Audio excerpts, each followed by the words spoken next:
My son dumped me in the freezing rain outside a homeless shelter and told me, "You should stay where you belong."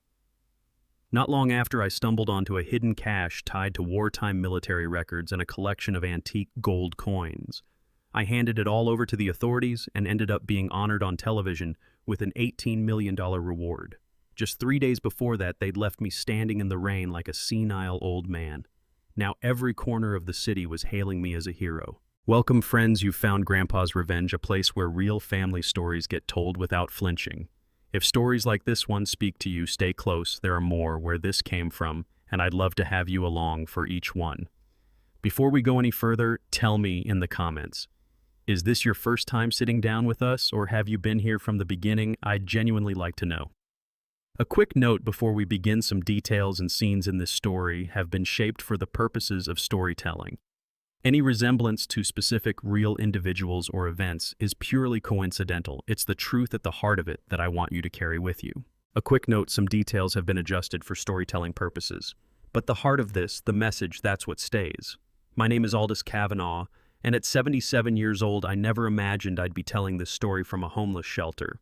But 3 months before that rainy night, I was still living in my own home, talking to my dead wife's photograph like she could hear me.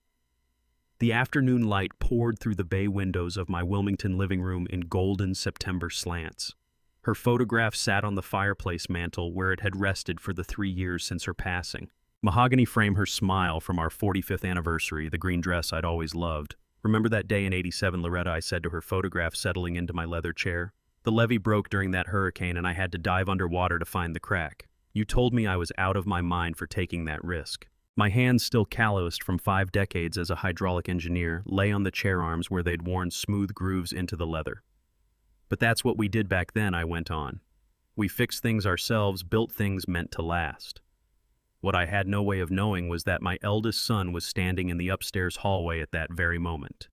Corbin Kavanaugh, 48 years old and doing well in commercial real estate, held his phone at shoulder height with the camera lens angled through the crack in the doorway.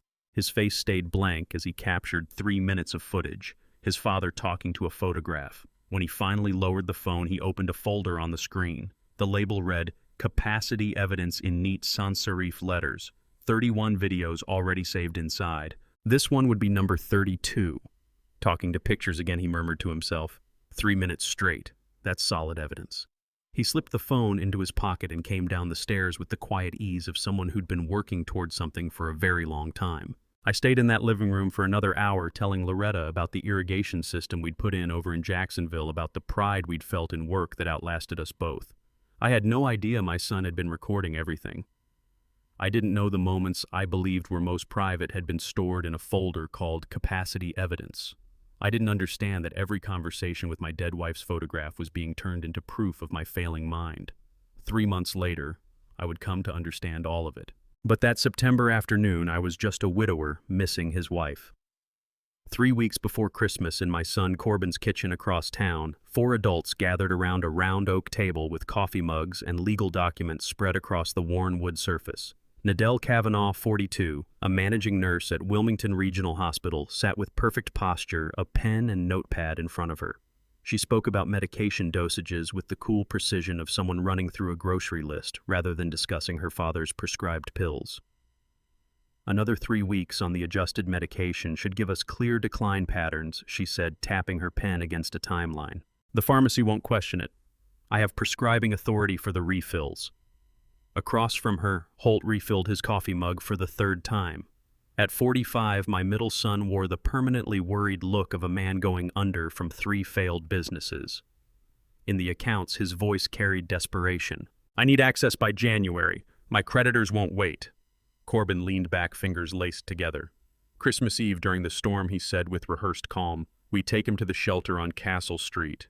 Let him disappear into the system for a few weeks. By the time anyone starts asking questions, we'll have conservatorship filed." Petra Fenway, 46. Corbin's wife of 20 years, raised practical concerns with the brisk efficiency of someone organizing an estate sale. "What about the house itself? It's still in his name. We need that transferred before he causes complications." "The conservatorship covers everything," Nadell assured her. "Once we're appointed guardians, all assets move into our management, legal, clean, permanent." Holt leaned forward, anxiety spilling into his words. And he won't fight it. He'll be too confused. Nadell cut in smoothly. That's exactly the point of the medication adjustments. By Christmas Eve, he won't be able to put together a coherent defense. At that same moment in the room directly above that kitchen table, my granddaughter, the only 13-year-old with a conscience in that house, had her ear pressed flat against the wooden floor. Willa Kavanaugh lay perfectly still on the hardwood, her father's voice drifting up through the heating vent with startling clarity. 3 weeks Christmas Eve shelter. She'd caught every word, every clinical detail of her aunt's medication timeline, every desperate question from her uncle about money, every legal term from her stepmother about asset transfers. Her grandfather, the man who'd taught her to identify bird calls, who still tucked $20 bills into her birthday cards, who told awful jokes at Thanksgiving, was about to be made to vanish. And her own father was the one behind it. Willa's hands shook as she pulled her phone from her pocket and opened the voice recorder app. The heating vent carried sound both ways. She'd figured that out years ago, lying awake listening to her parents fight about money late at night. Her thumb hovered over the record button. If they caught her, if they found out she'd heard. But her grandfather's face rose in her mind, his kind eyes, his patient answers to her endless questions about how irrigation systems worked, about the engineering feats he'd devoted his life to building. She pressed record. The voices below kept planning with no idea their conspiracy was being documented by the only person in that house whose conscience was still intact. Willa lay there for 51 minutes, recording every word, her tears dropping silently onto the hardwood as her family picked apart her grandfather's life with the cold efficiency of people who had long since stopped seeing him as a person. What she didn't yet know was that recording would be the thing that saved my life. But before that, it would cost her everything she'd ever called home. Willa saved that recording to a hidden folder on her phone and spent the following 3 weeks watching her family carry out the plan she'd documented. But she was 13 years old, living under her father's roof, and had no idea who to turn to or whether anyone would take her seriously. 3 months before that rainy night, I began forgetting things. Small things at first, where I'd set my coffee cup, which morning the recycling went out, and I told myself it was just age. Just the grief for Loretta still working its way through my 77-year-old mind. Nadell started coming by every Wednesday in September. She'd show up around 2 o'clock in the afternoon, always carrying a pharmacy bag and a thermos of herbal tea she'd brewed that morning. "Dad, I brought your new prescriptions," she'd say, placing the white paper bag on my kitchen counter with the efficiency of someone who'd done it 1,000 times. "The doctor said these will help with your energy levels. Take 2 with this tea every morning." All right. She was my daughter, a managing nurse at Wilmington Regional Hospital. Why would I have any reason to question her? The first week I simply felt tired, a pleasant heaviness in my limbs, as if I'd spent the day doing physical work instead of sitting in my chair reading engineering journals. The second week, I started losing the thread of conversations mid-sentence. By October, I couldn't pull up the name of the pump station I'd designed back in 1988. Why can't I remember? I asked Loretta's photograph one afternoon, my hands trembling slightly as I held my cold coffee. "I knew it yesterday. I built the damn thing. Supervised every weld, every pressure test." The words felt heavy in my mouth, like trying to speak through a wall of cotton. Nadell would linger for an hour each Wednesday, watching me take the pills with her tea. She'd nod with sympathetic concern when I struggled to recall details and jot notes in a small leather journal she kept in her purse. "It's okay, Dad," she'd say softly when I couldn't remember whether I'd eaten breakfast. "Memory troubles are normal at your age. That's why I'm here to help you keep track." What I didn't know, what I had no way of seeing through the fog those pills wrapped around my mind, was that my medications weren't doing a thing to help me. Nadell was using her hospital credentials to obtain prescription sedatives at doses far beyond anything appropriate for a man my age, hidden inside bottles with legitimate-looking labels. She was systematically drugging me, recording my deterioration in that leather journal, building a case for my incompetence, one Wednesday visit at a time. In November, Holt called asking to borrow money. I said yes. I always said yes to my children. I gave him my bank account password so he could make a small withdrawal. $200, I thought, maybe $150. The numbers floated in my head like things just out of reach. He called again 2 weeks later, needing another withdrawal. I agreed, then forgot we'd spoken at all. "I'll have it next week," I once heard him tell someone on his phone when he thought I was out of earshot. My father's accounts are becoming accessible. I found myself wondering why Loretta's medicine cabinet still held the scent of her lavender lotion 3 years after she was gone, but I could no longer bring to mind the names of the students I'd taught for 40 years at NC State. By December, I was losing entire days. I'd find myself standing in rooms with no idea why I'd walked in. The fog thickened and deepened until some mornings I couldn't tell whether I'd lived the day before or only dreamed it. Christmas Eve came in on a storm. The weather service had been warning about it for days. Heavy rain, possible flooding in low-lying areas. I sat in my living room watching the rain start Bertram's old tin box on the table beside me. I'd pulled it out that morning for reasons I couldn't quite name, just needed it nearby. Corbin arrived at 7 o'clock, shaking rain off his jacket. "Dad, the storm's getting worse," he said, his voice carrying the kind of steady authority that made me trust him without question. "I'm taking you somewhere safe tonight. Just grab a few things. I'll help you pack." Somewhere safe. My son was taking me somewhere safe. I put together a small bag with Corbin's help clothes, my toothbrush, Bertram's tin box. We made our way through the downpour to his car, and I lowered myself into the passenger seat with the careful, deliberate movements of someone whose body no longer responded the way it once had. Petra was behind the wheel. Willa sat in the back, her face streaked with tears. "Willa, honey, why are you crying?" I asked, turning toward her. "Grandpa," she started, but Corbin cut her off. "She's fine, Dad, just doesn't like storms." We drove through the rain, and I watched the streets of Wilmington smear past the window. Nadell's medication made everything feel muffled and far away, like I was observing my own life from behind a veil. "Corbin, where exactly are we headed?" I asked when we turned down Castle Street. "This isn't the way to your place." He didn't answer. The car came to a stop in front of a building with fluorescent lights bleeding out across wet concrete. A sign read Wilmington Community Shelter in block letters. For the first time in 77 years, I didn't know who I was anymore. "Get out," Corbin said, his voice completely flat. "Son, I don't understand." "Get out!" I pushed the door open with trembling hands. Willa was sobbing openly in the back seat now, pressing her palm flat against the window. I tried to hold her gaze, but Corbin tossed my bag onto the concrete where it landed square in a puddle. "Your old dad," he said, his face utterly empty. "You can't take care of yourself anymore. Don't drag the whole family down with you." "It's Christmas Eve," I whispered, still unable to make sense of it. "Stay where you belong, old man." Petra had already lifted my phone from my jacket pocket while I'd been staring out the window during the drive. I understood that now, patting my empty pockets. No phone, no way to reach anyone. The car pulled away, its taillights swallowed by the storm like dying embers. I stood there in the Wilmington rain, clutching my father's tin box in both hands, watching my son leave me at a homeless shelter on Christmas Eve. The fluorescent light behind me cast its glow across the wet pavement, and I had nowhere else to go. I was utterly, completely alone. What I didn't yet know was that the woman about to open that shelter door would be the first person in months to look at me and see something other than a burden. I couldn't tell you how long I stood there in the rain before the door swung open. Time felt shattered, measured only by the growing weight of my father's tin box.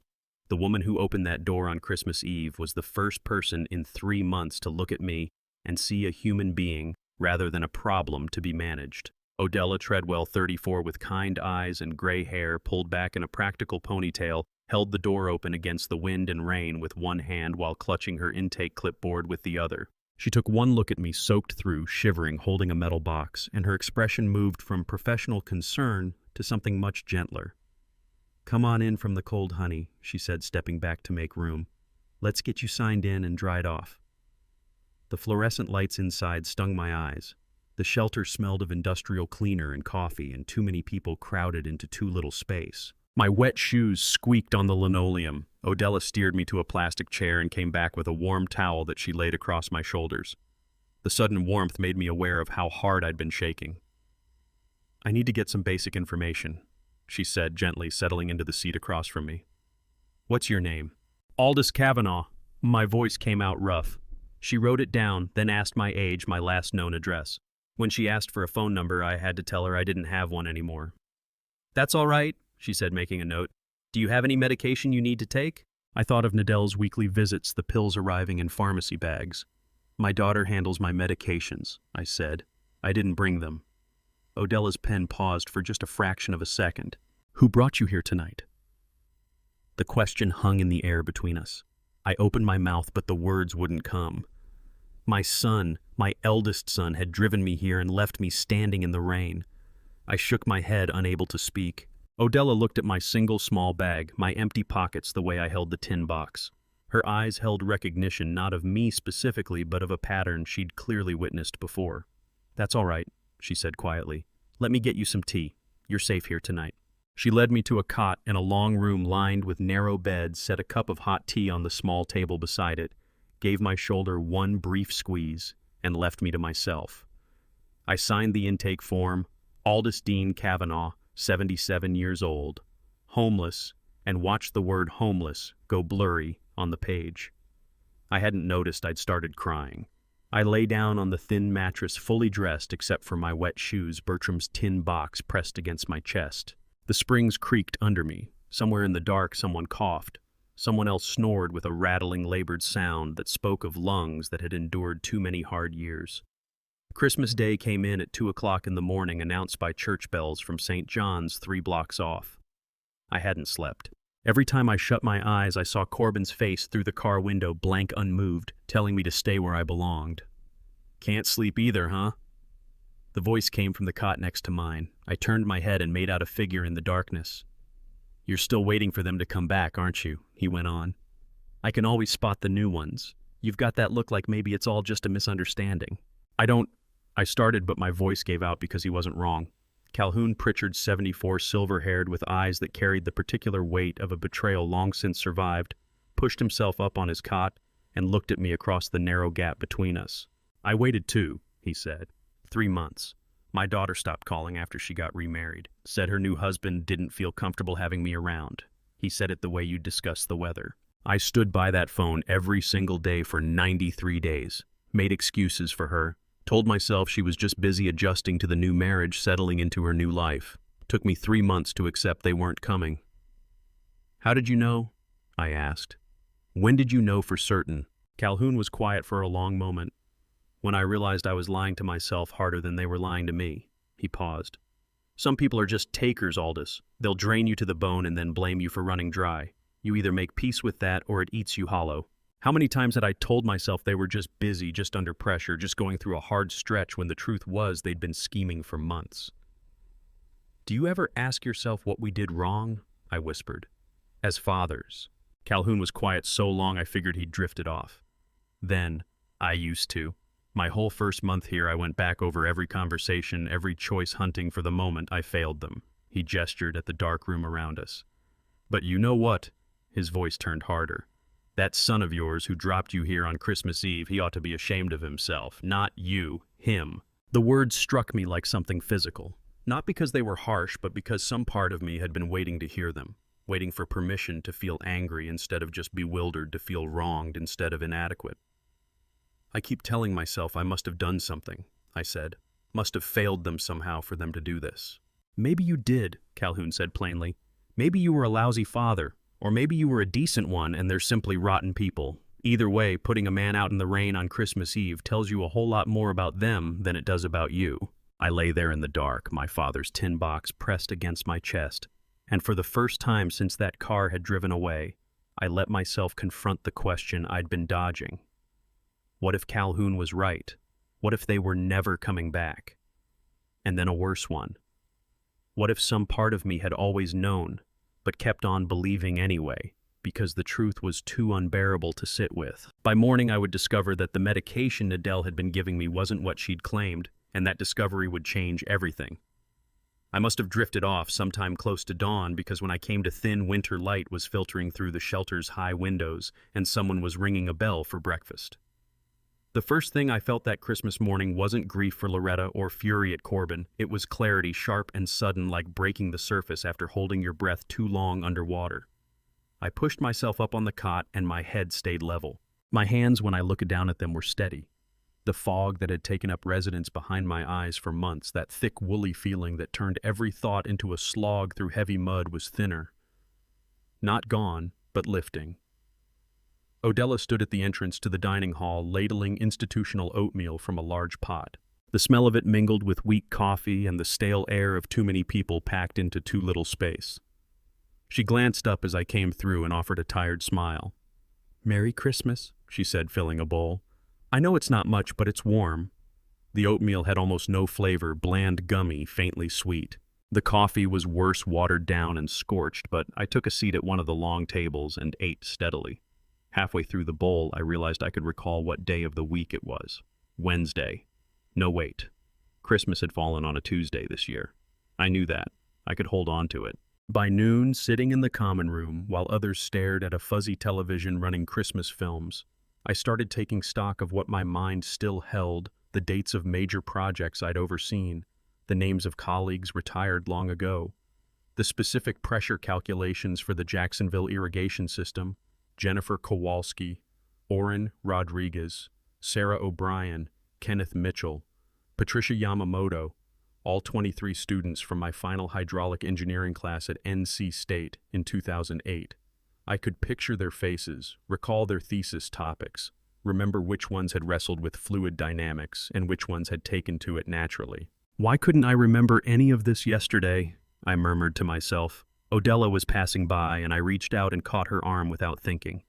My daughter was bringing me medication every week, I said quietly. For my memory, she told me, to help with my energy levels. But I don't have it now, and I searched for the right words. I feel clearer than I have in months. Something shifted in Odella's expression. I saw the same look she'd had the night before when she'd noticed my empty bag and missing phone recognition. What kind of medication was it? She asked carefully. I shook my head. She never showed me the labels, said she'd take care of all that I didn't need to worry about the details. For the first time in months, I could remember what it felt like when my mind actually worked. And that clarity brought a terrible question with it. What had my daughter been putting in my body? Odella squeezed my hand. We have a nurse who volunteers here on Thursdays, she said. You should talk to her. Tell her exactly what you just told me. I nodded, but my thoughts were already racing ahead, connecting points I hadn't been able to see through the haze. Nadel's weekly visits starting in September, the worsening confusion, Holt's requests for bank access, Corbin's video recordings. They needed me, foggy, needed me deteriorating, needed me incapable, and my daughter, the nurse, had made certain I was. That afternoon I found a quiet corner near a window where winter light lay across a scarred wooden table. I took Bertram's tin box from my bag, the one possession I'd managed to hold on to through all of it, and opened it for the first time since my father had passed 5 years before. The rainwater from Christmas Eve had worked its way through the seal. Water stains darkened the edges of the metal, and when I pried the lid back, the paper lining inside was warped and coming loose. I began lifting out the photograph of my mother that had always rested on top, the one from 1962, her standing next to the first pump station Bertram had ever designed, when I noticed something beneath it. The water damage had caused the paper lining to pull away from the base of the box, and under it, just barely visible, was the edge of something else. I peeled back the wet paper carefully, a hand-drawn map on waterproof drafting paper hidden beneath the lining all these years. My father's precise handwriting labeled the key points. When the water reaches the bent oak, look under pump station number 4. Pump station number 4, dark water. Pump station number 4 in the coastal wetlands south of Jacksonville. I had personally designed and named that station in 1986. But it was the symbols on the map that made me stop breathing. They weren't standard engineering notation. They were the unique hydraulic symbol system my father and I had worked out together in 1970 during the early coastal protection projects, a private shorthand we'd built to mark pressure valves, overflow risks, and structural load points. The curved line with 3 dots meant high pressure zone. The crosshairs indicated manual override access. The spiral marked underground water flow. Nobody else knew this system. We had never published it, never passed it along to anyone. It was ours alone, built up over months of working shoulder to shoulder in the North Carolina swamps, a language of water and metal and engineering that belonged only to a father and his son. Dad, when did you hide this? I whispered, tracing the symbols with my finger. Why didn't you tell me before you died? My father had been gone 5 years, but that Christmas afternoon in a homeless shelter he was speaking to me through marks only I could read. You knew, didn't you? I said softly to the map, to the memory of Bertram beside me 4 decades past. You knew I'd be the only one who could decipher this, the only one who'd understand what you left behind. I sat there studying the map, following each symbol. The bent oak, Darkwater Pump Station number 4. The hydraulic pressure notations that would look like random scratches to anyone else, but told me precisely where to look, exactly how deep, and exactly what to steer clear of.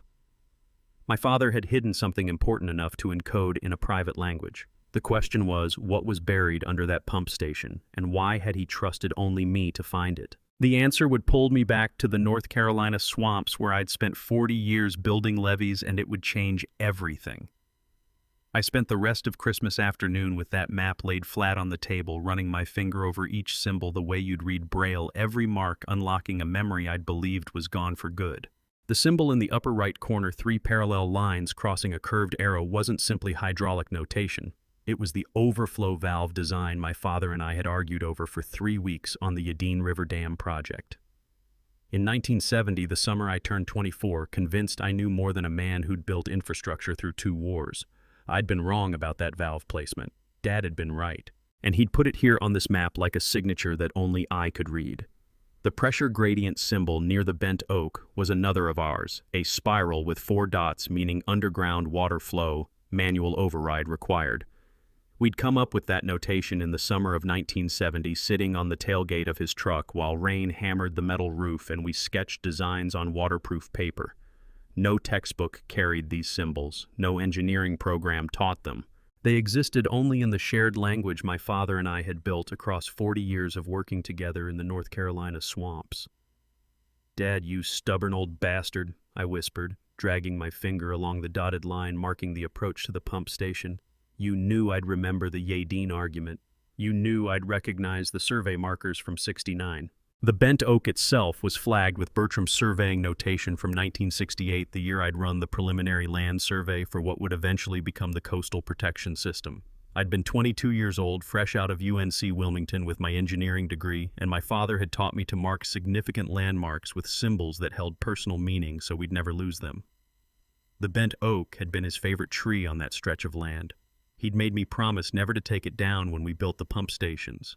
I traced the map's route from the oak to pump station number 4, my station, the one I'd personally designed and named 16 years after that original survey. The coincidence wasn't a coincidence at all. My father had laid this out with the precision of a man who understood that real engineering means thinking 3 generations ahead. "Corbin never learned the engineering," I said softly to the map, to the memory of my father. "Nadell never cared about the projects. Holt couldn't tell a pressure valve from a garden hose. You knew that when you drew this map. Every symbol was a test, a filter, a way of guaranteeing that only someone with decades of hydraulic engineering in their bones and intimate knowledge of our shared history could ever decode it. My father hadn't simply left me a map. He left me proof that he'd chosen me deliberately, reaching across death as the only person fit to receive whatever he'd hidden. I sat there as Christmas afternoon faded toward evening, grasping something profound. My father had seen this coming. Maybe not the specific betrayal, but the possibility that I might one day find myself alone, stripped of everything except my engineering knowledge and his faith in me. "You believed in me, Dad," I whispered. "Even when I'd stopped believing in myself, even knowing I might end up alone like this, you still trusted I'd find it." The winter sun went down early, and I sat in the fading light with tears moving down my face. Not from grief this time, but from the sheer weight of being chosen, being trusted, being held in the belief of a man 5 years in the ground. I folded the map carefully and slipped it into my shirt pocket, then lay back on my cot with Bertram's tin box against my chest. Around me, the shelter filled with its evening sounds, men drifting back from day labor jobs or fruitless searches for work, the smell of a donated dinner being put together. Odella's voice greeting each person by name. I slept for the first time since the abandonment without medication, muddying my dreams.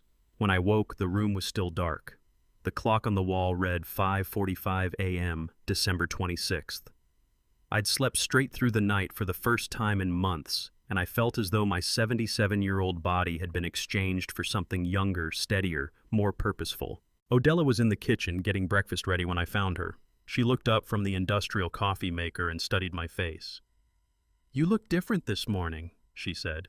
"Your eyes are clear. You know where you're going." "For the first time in months," I said. "Yes, I need to borrow a raincoat and some boots if you have them. I'm going to find what my father left behind." She didn't ask what I meant, didn't question whether a 77-year-old homeless man had any business heading out into the December cold. She just held my gaze for a moment, then nodded and went into the storage room.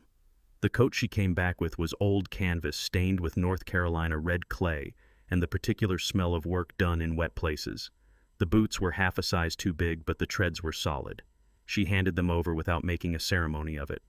"Whatever's out there," she said quietly. "I think you're meant to find it." 36 hours earlier, I'd stood in the rain with nothing. No phone, no home, no family, no reason to keep going. Now I stood in that same rain with everything that mattered: my father's map, my engineer's mind, and a purpose worth walking into the North Carolina swamps to claim. I pulled on the coat, laced up the boots, and checked my pocket. $5 from the shelter's donation basket. Bertram's tin box tucked under my arm, the map folded against my heart. "Thank you," I said to Odella, "for treating me like a human being, for not asking questions I'm not ready to answer." "Come back safe," she said. "And Mr. Kavanaugh, when you find what you're after, come back and tell me. I'd like to know how your story ends." "It's not ending," I told her. "I'm starting to think it's just now beginning." I stepped out into the December dawn, the cold air cutting sharp against my face, Odella holding the shelter door behind me. The raincoat smelled of red clay and old hard work. The boots were half a size too big, and I had maybe $5 in my pocket. But I had Bertram's map, 40 years of hydraulic engineering behind me, and I knew exactly where Darkwater Pump Station number 4 stood in the coastal swamps 20 miles south of Wilmington. What I didn't know was that the storm 3 days earlier had dropped the water level just enough to expose what my father had buried 40 years ago, and that finding it would reshape everything. The first mile was easy sidewalks and shoulder roads through Wilmington's industrial district. The second took me onto county routes where early morning truck traffic threw up spray from puddles the storm had left behind. By the third mile, I'd turned onto the old marsh access trails that hadn't seen any upkeep since the state rerouted Highway 17 in 1997. 3 hours into the walk, my borrowed boots caked with North Carolina mud and my 77-year-old knees lodging every complaint they had. I spotted the twisted live oak marking the eastern boundary of the land my family had held since 1847, and I knew I was nearly there. The air carried the smell of salt marsh and rotting vegetation, that particular coastal North Carolina scent that settles into your lungs and never fully leaves. Spanish moss hung off the oaks like gray curtains.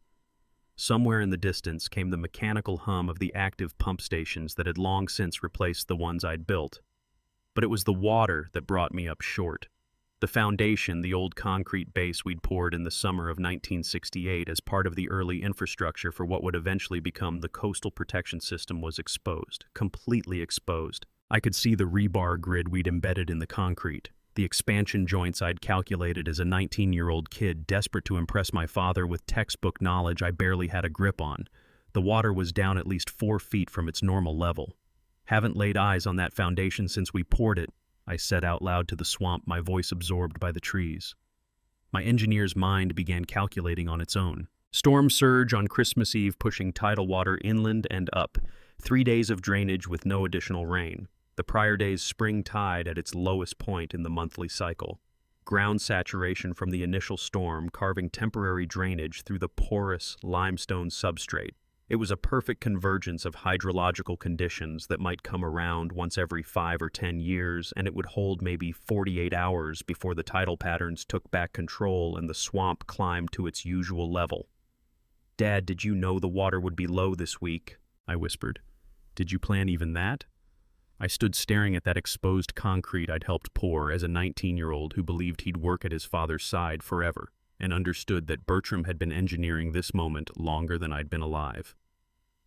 The map put the bent oak at 40 paces northeast from the foundation's corner. I counted each step carefully, my boots squelching in the mud resurrection ferns and water tupelo branches dragging against my borrowed raincoat. The tree stood precisely where the map said it would, an ancient live oak growing at a 45-degree angle over the exposed foundation. Its massive trunk ran parallel to the ground for 20 feet before finally turning upward toward the sky. The kind of tree that becomes a landmark that outlasts hurricanes and floods and centuries because its roots go deeper than anything else in the swamp. I moved around it slowly, searching for what Bertram had marked. The lowest branch, thick as my torso, stretched out over the foundation about 6 feet above the muddy ground. Resurrection ferns blanketed it like green fur, their tiny fronds curled brown from the recent cold snap.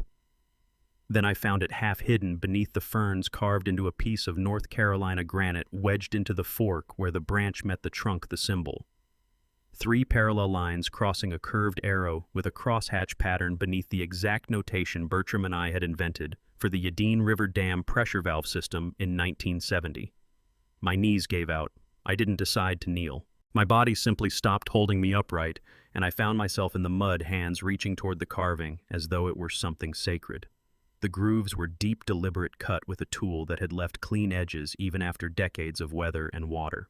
I traced them with my fingers, feeling where the chisel had bitten into the granite where my father's hands had steadied the stone while he worked. "When did you do this, Dad?" I whispered, my voice giving way. "How many years did you stand out here wondering whether I'd ever come? Wondering if I'd still remember what these marks meant? How many times had my father walked this exact ground, checking the carving, making sure it would hold long enough for me to reach it?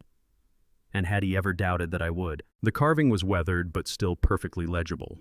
That crosshatch pattern beneath the arrow that was the refinement we'd added in 1971, the detail that signaled not just pressure overflow, but that manual override access was required. It meant this is the intervention point. This is where human hands must step in. "You left this for me," I said, tears cutting through the mud on my face. "Not for your grandchildren, not for the family. For me, because you knew I was the only one who'd understand it, the only one who'd care enough to look." I don't know how long I knelt there in the mud, my fingers tracing and retracing the symbol Bertram had carved into that stone. The morning sun climbed higher overhead, filtered down through Spanish moss and oak leaves. Somewhere close by, a heron let out a cry. The swamp held to its ancient rhythms, entirely indifferent to the 77-year-old man weeping in the mud over his father's final message. Except it wasn't his final message, I realized that now. This was only the first piece. The symbol wasn't the treasure, it was the signpost. Confirmation that I'd read the map right, that I was precisely where Bertram had meant for me to be. I pushed myself upright using the oak trunk for support and turned east toward where Darkwater Pump Station number 4 would be standing 50 yards out according to the map. 50 yards to the station I had personally designed and built in 1986, never suspecting that my father had chosen it decades before as the ideal hiding place for something important enough to encode in our private language. The pump station foundation lay 50 yards east, and I had maybe 24 hours before the water returned. I found the iron rod half buried in the mud about 10 yards from the foundation. Old rebar left behind by someone long ago, rusted but still solid. It was no shovel, but it was what I had. That old iron rod made a terrible substitute. Yet after an hour of digging in the December cold sweat soaking through Odella's borrowed raincoat, my 77-year-old hands finally scraped something that wasn't earth metal, cold and unmistakable beneath 3 feet of North Carolina clay. I dropped to my knees and began clearing the remaining dirt away with my bare hands. My fingers had gone numb, packed with red clay that worked into the creases of my palms and under every fingernail. But I kept at it, digging, scraping, uncovering inch by inch what my father had placed here. A steel chamber, military grade by the look of it, rectangular, sealed with a mechanical lock that carried the distinctive design of 1970s-era infrastructure projects. I'd worked on installations just like this early in my career, Cold War construction built to endure a nuclear winter. Decades of mud coated the lock, but the keyhole was clear enough to read. And all at once I remembered the small brass key inside Bertram's tin box, the one I'd assumed belonged to some old file cabinet or desk drawer he'd once owned. I drew the tin box from beneath my raincoat where I'd kept it pressed against my chest for warmth and safekeeping. My hands shook so badly I nearly dropped it twice before I worked the lid open. The brass key sat right where it had always been, 5 years of waiting, small and ordinary looking. "The key from your tin box," I whispered. "Dad, you gave me everything I needed. The map, the symbols, the key. Every detail accounted for.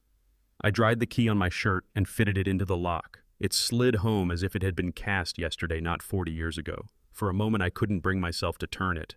Afraid it wouldn't work. Afraid it would. The key turned with a grinding sound that carried across the empty swamp. Something deep inside the chamber shifted, clicked, gave way. The seal broke with an audible hiss. 40 years of trapped air rushed out into the December morning. The smell reached me first, musty paper and metal and something else I had no name for. Time itself, maybe. The scent of decades sealed from light and air in any human hand. My father had been gone 5 years yet, in that moment, as the seal parted, and those decades of air poured free. He felt more present to me than my own children had felt in months. I lifted the chamber lid heavy built to shield its contents from water and years and whatever the North Carolina swamps might deliver. The hinges protested but held. Inside, wrapped in waterproof canvas, 6 small gold bars, each stamped with mint marks I recognized as pre-1900. The kind of gold that traced back to the California Rush era when the Kavanaugh family first built their fortune in mining before heading east. Rare coins and protective cases, 19th century pieces that the numismatists kept photographing. I knew enough history to recognize their significance, though not their exact worth. Sealed manila envelopes marked with faded stamps, classified Cold War military infrastructure records, 1961 to 1974. The kind of documents that probably should never have left government custody, yet somehow had. And one personal envelope, white and pristine despite the decades, with my full name written in my father's unmistakable engineer's print, Aldous Dean Kavanaugh.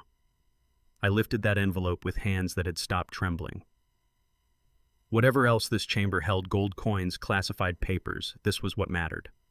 This was why Bertram had encoded a map and symbols that only the two of us could read. This was the real treasure. I opened it gently, conscious that I was about to read words my father had set down years before he died, possibly decades. The paper was thick and high quality, the kind engineers kept for permanent records. The letter was dated March 15, 1986, 37 years ago, the same year I designed and built Darkwater Pump Station No. 4. Son, it began in Bertram's precise hand. If you are reading this letter, you found your way here through knowledge only we shared. That means you remembered. That means you're still the engineer I raised. That means I chose correctly. I had to stop reading. Tears were blurring the words too badly to continue. Things of true value must go to those who deserve them, not to those who merely demand them. The letter went on. I have watched your siblings, my other children, and I see what they have become. They treat inheritance as entitlement. They treat family as obligation. They see you as competition. But I see you, Aldous. I see the man who stayed up 3 nights straight to redesign the Jacksonville valve system because you knew the original specifications would fail in a hurricane. I see the father who taught his own children patience and precision even when they showed no interest in learning. I see the son who never once asked me for anything he hadn't already earned. You are the only one I trust. You always were. This gold comes from our family's California mining days, your great-grandfather's portion set aside for worthy descendants. The coins are from the same era. The documents are insurance records of infrastructure projects that certain people would very much prefer stayed buried. Keep them safe. They may prove useful one day. 1. But above all else, I want you to know this. If you are reading this alone, if your siblings have turned on you the way I always feared they might, if you have been abandoned or betrayed or left with nothing, you are still worthy. You were always worthy. Not for what you can build or what you know, but for who you are. Dignity cannot be taken from you, son. Only surrendered. Don't surrender it. Your father, Bertram Dean Kavanaugh. I sat there in the North Carolina mud, surrounded by gold bars and my father's letter, and 77 years of trying to be deserving of the people I loved, and I finally understood I had always been worthy. It was they who had failed the test. I folded Bertram's letter carefully and considered the contents of that chamber, gold coins and sealed military documents that looked consequential enough to be dangerous. The question wasn't what any of it was worth in dollars. The question was, what came next? Hide it, report it, or walk away? I had been homeless for 48 hours, drugged by my own daughter, for months left behind by my son on Christmas Eve. And now I was sitting on what might be a fortune or a crime or both. Whatever choice I made in the next 5 minutes would decide whether I reclaimed my life or forfeited it entirely. I stayed beside that open chamber for a long time, Bertram's letter still in my hands, looking at gold that could buy a new life, and at military documents that probably should have stayed classified. I could have closed the lid, buried it again under 3 feet of North Carolina clay, and walked away. No phone to track my location, no family to report me missing. No identification beyond what I could claim myself. I could take 2 of those gold bars, rebury the rest, and be on a bus to anywhere by nightfall with enough money to start completely over. And no one on earth would ever have known. I'd have been justified. Anyone would understand. My children had drugged me, robbed me, and left me standing in the rain on Christmas Eve. If anyone had earned what lay in that chamber, it was me. But sitting there, turning the idea over in my mind, I understood exactly why my father had chosen me for this. Not because I was the most desperate or the most wronged or the one who'd suffered most. He'd chosen me because I was the one who wouldn't take it. Things of true value go to those who deserve them, not those who demand them. I read the line again from Bertram's letter. You are the only one I trust. He'd trusted me because I was honest. Because in a family that had shown itself perfectly willing to lie and steal and betray for money, I was the one who'd pick up the phone and call the authorities instead of filling his pockets with gold. That was the real test. That's why the map had been encoded in symbols only I could read, because Bertram knew that whoever found this chamber would have to decide what kind of person they were. Keeping it would mean I'd become exactly the man my father had feared I might. I sealed the chamber carefully and drove the iron rod into the ground to mark the spot. Then I began the long walk back through the swamp toward Highway 17. The country store at the highway intersection was the kind of place that had probably looked identical since 1949. Peeling paint, a rusted Coca-Cola sign, a single gas pump that took cash only. The woman behind the counter eyed my mud-caked clothes with open suspicion when I asked to use the payphone. I fed my last quarters into the slot and dialed the number for Chatham County Sheriff's Office, posted on a faded emergency services sign above the phone. This is Aldous Cavanaugh, I told the dispatcher. I need to report a possible historical find on my family's land near Darkwater Swamp. There are items that may be government property military documents from the Cold War era. I had stood over that chamber for the last time as its secret keeper. When I came back 3 hours later with the sheriff, I'd be something else entirely, either a legitimate finder or a man who'd made the costliest decision of his life. The walk back to the site took longer than the walk out. My 77-year-old body was beginning to tally the hours of digging and slogging through marsh. My knees ached with every step. My hands throbbed where blisters had formed and torn open. But when I reached the bent oak and spotted the iron rod standing where I'd left it marking the buried chamber below, I felt something I had not felt in months. Certainty. Dad, you were right to believe in me, I said aloud to the swamp. To the memory of Bertram standing here decades ago pressing symbols into stone. I hope that counts for more than any amount of gold. Sheriff Leroy Duvain arrived an hour and a half later in a mud-spattered patrol vehicle, 2 younger deputies stepping out behind him. He was 58, with the solid frame of someone who'd spent 30 years in North Carolina law enforcement, his weathered face carrying the particular brand of skepticism built from a lifetime of unlikely stories. Sir, I'm going to need to see some identification, he said, approaching with one hand resting easily on his belt, not on his weapon, but close enough. Can you tell me your full name and what you're doing out here? Aldous Dean Cavanaugh, I said evenly. This is my family's land, has been since 1847. My father left me a map to find what he buried here 40 years ago. I don't have identification on me. It was taken when I arrived at the Wilmington Community Shelter 3 days ago.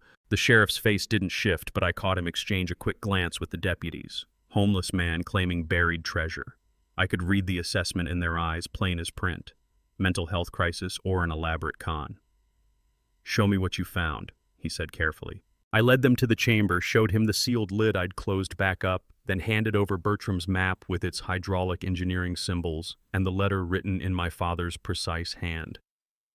The look in Sheriff Duvain's eyes changed when he read it. My father's military service record transformed me in the space of one document from confused old man to engineer's son with a legitimate family claim. These military seals look authentic, he said, crouching beside the chamber. Cold War-era classification stamps. Mr. Cavanaugh, we're going to need state forensics out here. You've just found something that belongs in a museum or a federal archive. He reached for his radio and called it in using codes I didn't recognize, though the urgency in his voice was clear enough. Then he turned to the deputies. Secure the perimeter, he said. Nothing gets touched. And get Mr. Cavanaugh some water. He's a witness, not a suspect. One of the deputies brought me a bottle of water from the patrol vehicle. My hands trembled as I twisted it open, and I noticed I was crying again. Not from grief this time. From relief. They believed me. They could see the truth of it. The sheriff spent the next hour photographing the site, documenting the chamber's position, taking down my full account of how I'd found it. He handled Bertram's letter the way you handle evidence in a courtroom, which I supposed it might well become. When the state forensics team was 30 minutes out, Sheriff Duvain folded the letter with care and returned it to me. Then he did something I hadn't anticipated. He extended his hand for a firm handshake. Mr. Kavanaugh, you did the right thing calling us, he said. Not many people would. He glanced over at the deputies stringing yellow tape between the old oaks, marking the area as an official scene. This is going to take days to process. Do you have somewhere to stay while we work through it? I looked at the sheriff and realized I was about to tell a law enforcement officer that I was homeless, that my children had left me at a shelter 2 days prior, and that I currently owned nothing beyond the clothes I'd borrowed right after stumbling onto what might be a fortune. I told Sheriff Duvane the truth. I'm staying at the Wilmington Community Shelter on Castle Street. My son dropped me there on Christmas Eve. I have no phone number identification and nowhere else to go. The sheriff's expression didn't soften into pity. It hardened into something else, understanding maybe, or the quiet recognition of what kind of people could do that to their own father. Not anymore, you're not, he said. The state is putting you up in a motel for the verification process. You're a material witness, and I'm not letting you out of my sight until this is sorted out legally. The state archaeologist held one of Bertram's gold bars under laboratory lights 4 days later, turning it slowly, then looked up at me over her reading glasses and spoke the words that would change everything. Mr. Kavanaugh, these mint marks are authentic pre-1890. Do you understand what you found? I sat in the verification lab at the North Carolina Museum of History and watched as experts passed what my father had buried from hand to gloved hand, each piece logged, photographed, and analyzed. The pre-1890 mint marks confirmed the gold traced back to the California Gold Rush era, the Kavanaugh family fortune built in mining before they moved east. The coins were worth even more rare 19th century pieces that the numismatists kept photographing with the intensity of people documenting something irreplaceable. But it was the Cold War documents that drew federal agents in suits. Sealed manila envelopes stamped classified required clearance levels well above mine. They photographed the seals, made careful written notes, then loaded everything into vehicles bearing government plates and drove away. Mr. Kavanaugh, the historical value alone puts this at $86 million. The lead archaeologist delivered that number on December 30th. The federal government is claiming the classified documents, but everything else is yours under North Carolina's treasure trove law. The state is offering an $18 million finder's reward for surrendering it through proper legal channels rather than concealing it. $18 million. The precise figure my children had been scheming to control through conservatorship. Dad, did you know, I whispered to the empty budget motel room Sheriff Duvane had arranged for me. Did you somehow know it would come out to exactly that amount? I sat in that motel room on December 29th, watching news coverage of the Kavanaugh find and thought about Corbin calculating how to take my house, while my father had been quietly calculating how to preserve my dignity. 6 days earlier, I'd had no phone and slept on a shelter cot. Now the state of North Carolina was calling me a millionaire. The irony had an edge sharp enough to draw blood. On New Year's Eve, Della Portwood met me at the Wilmington News Network studio. She was 39, with the composed professionalism of a journalist who'd covered hundreds of stories but knew immediately when one was different. Her questions were direct without being unkind after truth rather than theater. Mr. Kavanaugh, 6 days ago, your son left you at a homeless shelter on Christmas Eve, she said, the cameras running. Now you've found an $86 million historical treasure and earned an $18 million reward. How does that feel? I looked into the camera and thought about Corbin watching this, about Nadell and Holt and Petra sitting in their comfortable houses watching the father they'd declared incompetent. My father left me something worth more than gold, I said. He left me his trust. He believed I'd do the right thing with what he'd buried, that I'd report it honestly rather than hide it. That means more to me than any dollar figure. Your family abandoned you, Della said gently. Do you have a message for them? What does a man say to children who left him behind with the whole state watching revenge forgiveness? Or just the truth? I thought about Bertram's letter about Nadell's medication manipulation, about Corbin's flat eyes in the rearview mirror as he pulled away, about Willa weeping in the back seat, the only one whose conscience had stirred. The truth will speak for itself, I said at last. Della nodded as if she'd heard everything I'd chosen not to say. The state of North Carolina is awarding you $18 million, she continued. What will you do with it? Honor my father's legacy, I said. Help people who've been cast aside the way I was cast aside. Prove that dignity isn't something anyone can strip from you. Either you hold on to it or you don't. My children tried to take mine. They didn't succeed. The interview ran 20 minutes. Della asked about the engineering symbols, about reading the map, about the decision to phone the authorities instead of pocketing a fortune. I answered every question honestly conscious that each word was on record, that the segment would air statewide in under an hour.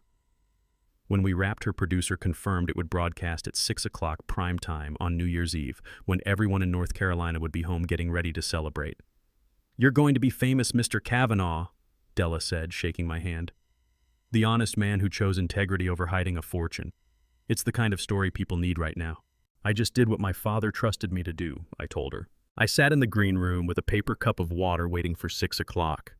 The studio monitor showed the news desk, the anchors getting ready to introduce my segment. Through the walls, I could hear the countdown, 3 minutes to air. Somewhere in Wilmington, Corbin and Nadell and Holt were sitting down to New Year's Eve dinner, probably congratulating themselves on successfully offloading their father into the system. Probably already sketching out the conservatorship paperwork for the new year. They had no idea what was about to go out over the airwaves. 2 minutes, someone called out. I thought about Christmas Eve, standing in the rain, clutching Bertram's tin box, Odella holding the shelter door open, Calhoun asking if I was still waiting for them to come back. I had stopped waiting. 1 minute. The monitor filled with my face. Della's voice introduced the story, the engineer who cracked his father's 40-year-old treasure map and chose honesty over concealing an $86 million fortune. The interview ended. The studio lights eased down, and the producers confirmed it had aired perfectly statewide. I sat in the green room knowing that somewhere across Wilmington, Corbin and Nadell and Holt had just watched the father they'd written off celebrated as an honest man worth $18 million. In 4.5 minutes, their phones would start ringing. What I didn't know was that Corbin had been watching from the moment my face appeared on the screen, and his first call wasn't to apologize. Sheriff Devane told me later what had unfolded in Corbin's living room that night. He'd heard it from his deputies, who'd heard it from neighbors who'd seen the lights blazing and caught the shouting through the walls. The details came together piece by piece, but the picture they formed was one I almost wish I'd never seen. What I didn't know, sitting in that television studio green room feeling vindicated, was that 73 miles away, in the house I'd built with my own hands, my 3 children were watching that same broadcast with their phones already out dialing attorneys before the interview had even finished. Corbin's living room, 6 o'clock on New Year's Eve. The 4 of them had been toasting what they believed was a completed plan father deposited in the System House secured conservatorship petition ready to file in the new year. Then my face came up on the television screen. Petra spotted it first. "That's your father on television talking about us abandoning him." They watched in silence as Della put her questions and I gave my answers. Watched me describe Christmas Eve in the rain, finding Bertram's treasure, choosing to report it rather than conceal it. Watched the dollar figures scroll across the screen. $86 million total value. $18 million finder's reward. Corbin's response, according to the neighbor who caught it through the walls, was immediate and cold. $18 million, he said, his voice flat. That was supposed to be our inheritance. He's going to hand it away to honor Dad's legacy that money belongs to this family. Nadell, always the clinical one, answered with the precision of someone calculating medication dosages. No, it belongs to whoever controls him. An elderly man who lived in a shelter clearly cannot manage complex finances. We file for conservatorship now. My creditors won't wait, Holt said. Neighbors reported, his voice edged with panic. If we don't get access to those accounts by February, we'll have conservatorship by then, Nadell cut in. A judge will see he's incompetent. We have 3 months of evidence, the videos, the medical records, the bank statements showing he couldn't track his own finances, everything we need. Petra raised the practical concern about public perception, about what people would think. But Corbin had already pulled out his phone. The attorney he called, some high-priced estate law specialist, apparently tried to counsel patience that filing on New Year's Eve would look bad, that they should let things settle. I don't care that it's New Year's Eve, Corbin said. That detail came from the attorney's secretary, who quit 2 days later and went to the press. File the petition January 2nd, first thing. My father is clearly being manipulated by strangers and cannot manage $18 million.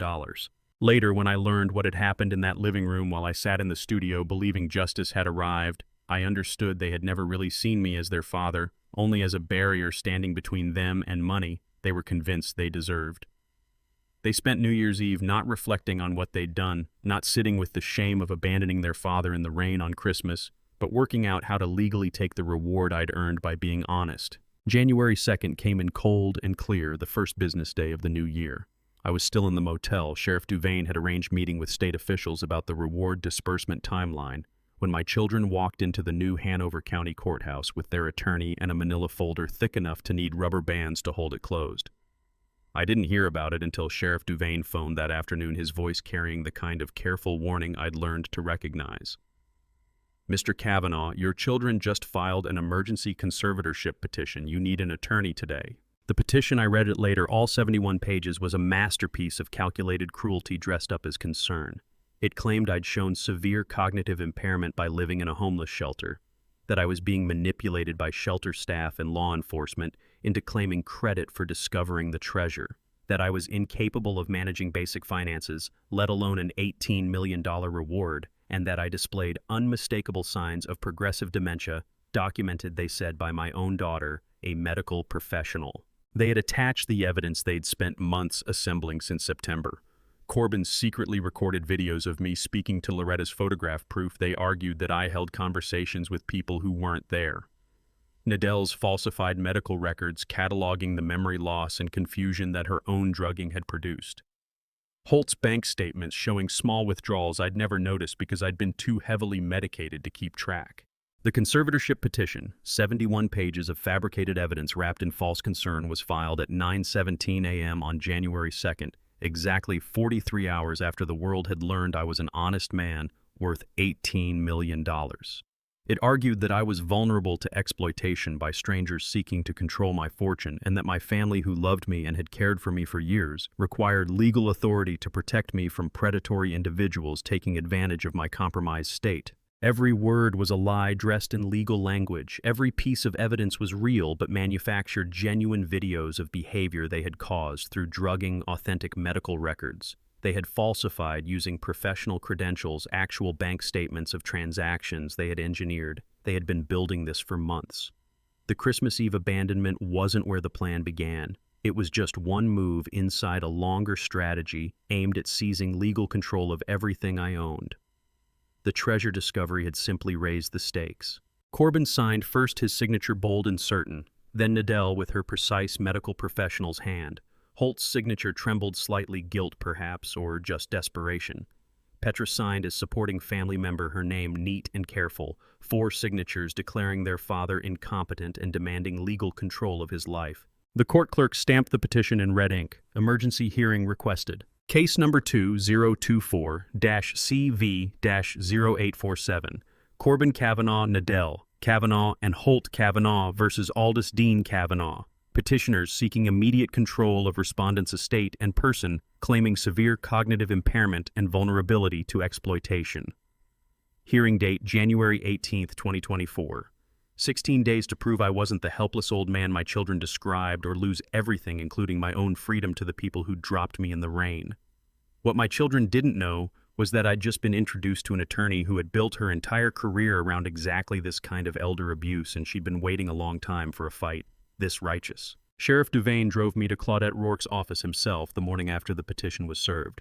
"She's the best," he said. "She specializes in exactly what your children are trying to pull. If anyone can stop this, it's her." The attorney Sheriff Duvain had recommended sat across from me in her downtown Wilmington office. 61 years of experience behind sharp eyes and silver hair, with my children's conservatorship petition spread between us, and she opened with the question that would define everything. "Mr. Kavanaugh, are you afraid?" Claudette Rourke, silver hair drawn back in a no-nonsense bun, gray eyes that had spent 30 years reading the particular patterns of family betrayal, laid the petition across her mahogany desk with the focused precision of a surgeon preparing to operate. I sat with the question a moment. I thought about Corbin's face in the rearview mirror, about Nadell's weekly medication visits, about Willa weeping in the back seat, about Bertram's letter and its reminder that dignity couldn't be taken away. "I'm afraid of many things, Miss Rourke," I said. "I'm afraid I'll never see my granddaughter again. I'm afraid my son has lost himself entirely to greed. But I'm not afraid of the truth. The truth is all I have." She studied me for a long moment, then gave a single nod. "Good, because we're going to need it." She spent the next hour moving through the petition, page by page, her finger tracing each piece of evidence my children had assembled, the secretly recorded videos, Nadell's medical documentation, Holt's bank records, the shelter intake forms. "Your children prepared carefully," she said at last. 3 months of fabricated evidence, systematic documentation, medical credentials put to work falsifying records. This is a textbook elder exploitation case, except that they're the perpetrators, not the rescuers. What do you mean? I've seen this pattern 47 times, Claudette said. Adult children who decide that a parent's assets should already be theirs. They start with small test withdrawals, checking if dad notices. When he doesn't, they escalate. Secret recordings to document apparent decline. Medical manipulation to create the very symptoms they're claiming to observe. Then when the groundwork is laid, they file for conservatorship, citing all the evidence they manufactured themselves. She turned the petition and pointed to a section I'd only skimmed. But they made one serious mistake. What mistake? They assumed that abandoning you would break you, Claudette said with a faint smile. They thought you had nothing left to fight for. Instead, you found your father's legacy, reported an $86 million treasure honestly, and demonstrated in front of the entire state exactly the kind of man you are. She closed the petition and held my gaze. I've won 52 elder abuse cases, Mr. Kavanaugh. This is my 53rd, and this is the one I most want to win. I walked out of Claudette's office that January morning carrying something I hadn't felt in months, not just hope, certainty. The certainty that someone with real power believed me, saw through my children's construction, and was ready to fight. 2 days later, Claudette sent me to Dr. Ingrid Veltri for an independent medical evaluation. Your children claim you're cognitively impaired, she said. We're going to prove you're not. Dr. Veltri, 50 years old, carrying the quiet authority that comes from 2 decades of forensic neurology and courtroom testimony in elder abuse cases, conducted every test with meticulous care. Memory recall. She gave me lists of words, numbers, and images, asked me to repeat them immediately, then again 30 minutes later. I remembered everything. Problem-solving complex puzzles, logical sequences, spatial reasoning challenges. I worked through each one methodically, drawing on the same analytical habits I'd applied to hydraulic engineering for 5 decades. Temporal awareness, dates, sequences, timelines. I could account for every significant day from September through January. 2 hours of comprehensive testing. The notes she took would either condemn me or clear me in court. When the cognitive portion was done, she drew blood for chemical analysis. Standard procedure, she said, in cases involving claims of dementia or impairment. 3 days later, I sat in the examination room while she reviewed the results with Claudette present. Mr. Kavanaugh, your cognitive function is excellent, Dr. Veltri said. Memory, reasoning, judgment, all well above average for your age. There is no dementia, no impairment whatsoever. The relief hit me so hard I had to grip the chair arms. Then why was I so confused for months, I asked. Why couldn't I remember my students' names, my own work, basic things? Dr. Veltri's expression shifted. She set the blood test results on the table between us. Because someone was giving you high-dose sedatives, benzodiazepines specifically. These aren't medications that could be mistaken for a legitimate prescription for a man your age. Someone with medical knowledge selected precise doses to produce confusion without triggering immediate suspicion. The moment Dr. Veltri said intentional chemical manipulation, everything locked into place. Every foggy morning, every name I couldn't retrieve, every time I doubted my own mind, all of it had been manufactured by my own daughter's hands. Your daughter, Nadelle, is a managing nurse, Claudette said sharply. She came to your home with medication every week. Dr. Veltri's voice carried controlled anger. Then she systematically poisoned her own father to make him appear incompetent. This was not medical error, Mr. Kavanaugh. This was deliberate elder abuse through chemical manipulation. I sat there trying to take it in. She had made me forget myself, made me doubt my own mind so she could stand in court and claim I was losing it. Yes, Dr. Veltri said, and she documented every symptom she caused, then used that same documentation to argue you needed a guardian. She pulled out a fresh sheet of paper and wrote across the top in red ink, evidence of intentional chemical manipulation. Then she looked at Claudette and spoke 5 words that would reshape the entire case. This isn't civil law anymore. This is criminal. Claudette closed the file with care and met my eyes. Your daughter didn't just try to steal from you, Aldous. She poisoned you, and now we're going to prove it in court. But first we needed witnesses, people who'd actually seen what happened on Christmas Eve, and Claudette knew exactly where to begin. She started with my neighbors. 30 years of living next to someone, she said, means 30 years of watching whether they're competent or not. Your children claim you've been in decline for months. Let's hear from the people who saw you every single day. Georgette Dunbar had lived next door to me for 30 years. She'd watched Loretta tend roses along our shared fence line, brought casseroles when my wife died, and on January 7th, she sat across from Claudette at her kitchen table and said the words that made me understand how carefully she'd been paying attention. "I watched them destroy him," she said, "and I have proof." Georgette, 68 years old, with the steady bearing of someone who'd occupied the same house for 4 decades and missed nothing on her quiet Wilmington street, poured coffee with practiced ease before settling in to tell Claudette what she'd witnessed. "I've known Aldous 30 years, she said, nodding toward me.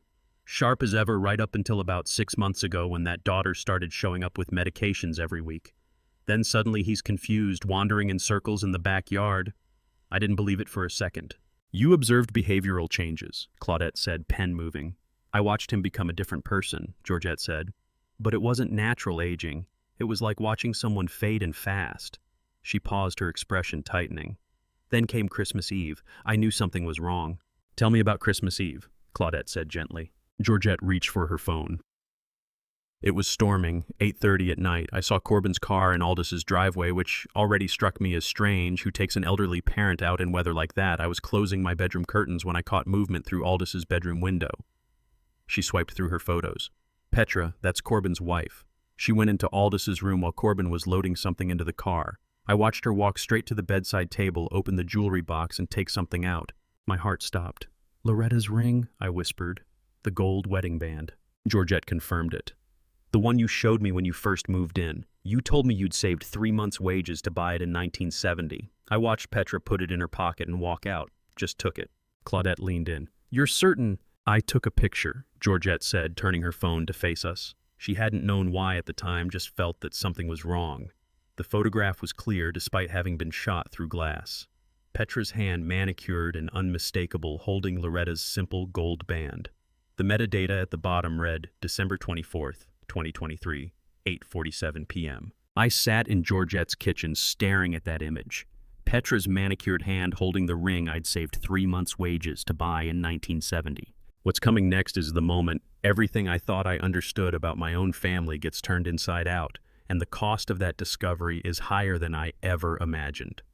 Before we get there, I want to ask you something. If you suspected someone close to you was quietly working against you, would you confront them face to face, or would you hold your ground and let the truth surface on its own? That band had circled Loretta's finger every single day for 43 years, right up until cancer claimed her.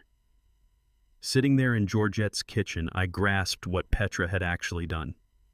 This wasn't just part of abandoning me. She'd reached into my grief and taken something sacred. I turned the house upside down, searching for it the next morning. I said, my voice catching. Told myself I'd misplaced it somewhere in all the chaos. But she slipped it into her pocket the very night they drove away.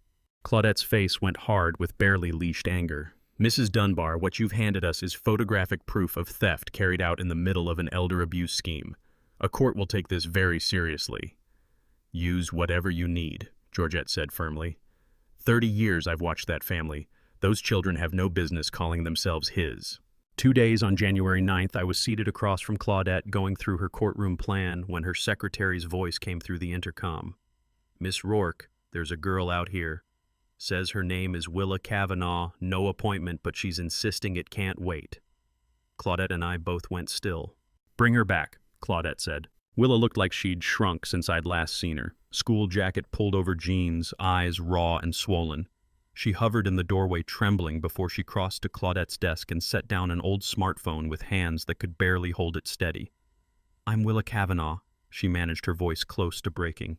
"His granddaughter. There's something on here you have to hear." "Willa, does your father know where you are?" Claudette asked, keeping her tone even. Willa shook her head hard. "He bolted my door shut after he figured out I'd been going to see Grandpa at the shelter." "But what's on that phone? You need to hear it. I recorded the night they left him. All of it." She nudged the phone across the desk. "Everything is on there. That night and the meeting that happened 3 weeks before where they laid the whole plan out." Claudette plugged the phone into her desktop speaker. The recording began with weather rain battering something hard, wind working through gaps, then car doors, and then my own voice drifting out of it, confused and searching. "Corbin, I don't recognize where we are. This isn't your neighborhood. Get out of the car, Dad." "Son, what's happening?" A dull thud as my bag hit wet pavement. Then Corbin spoke, and there was nothing in his voice at all. "Your old dad. The whole family can't keep carrying you. Stop dragging us down. Stay where you belong, old man," underneath half-muffled Willa crying. And then Petra, "Just drive Corbin. He'll manage." Doors sealing shut, the engine catching, rubber rolling over soaked asphalt, the sound thinning until the storm swallowed it whole.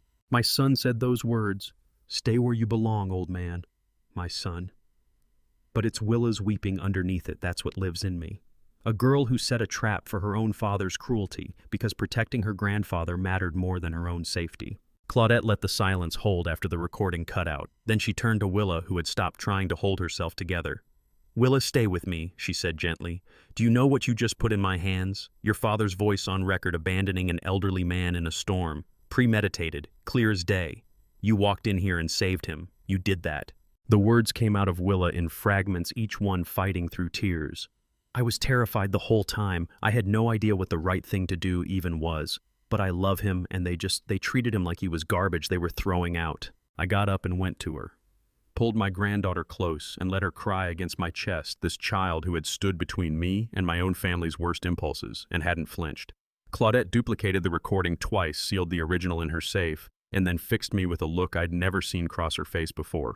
Not the usual lawyer's confidence. Something past that, absolute conviction.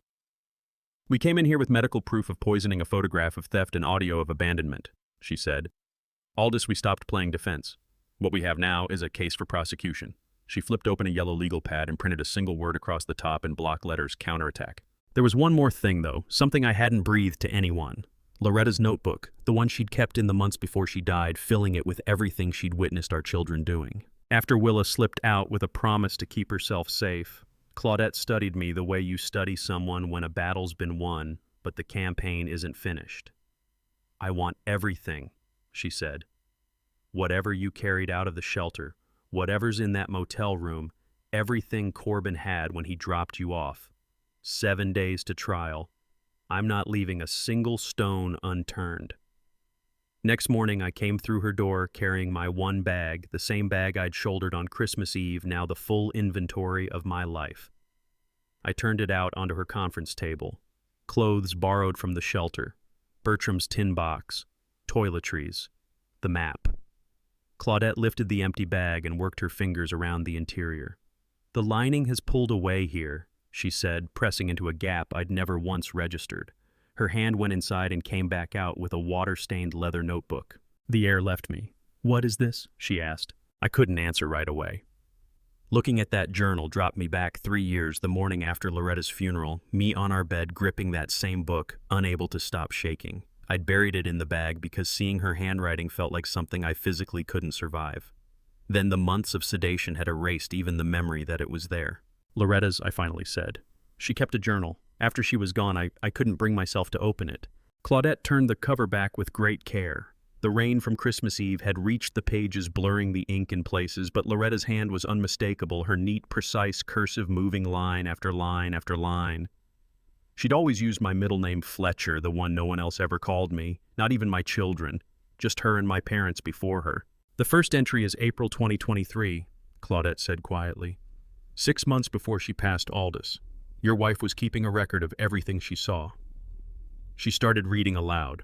With each entry, another piece of those lost, foggy months locked into place. April 15th, 2023.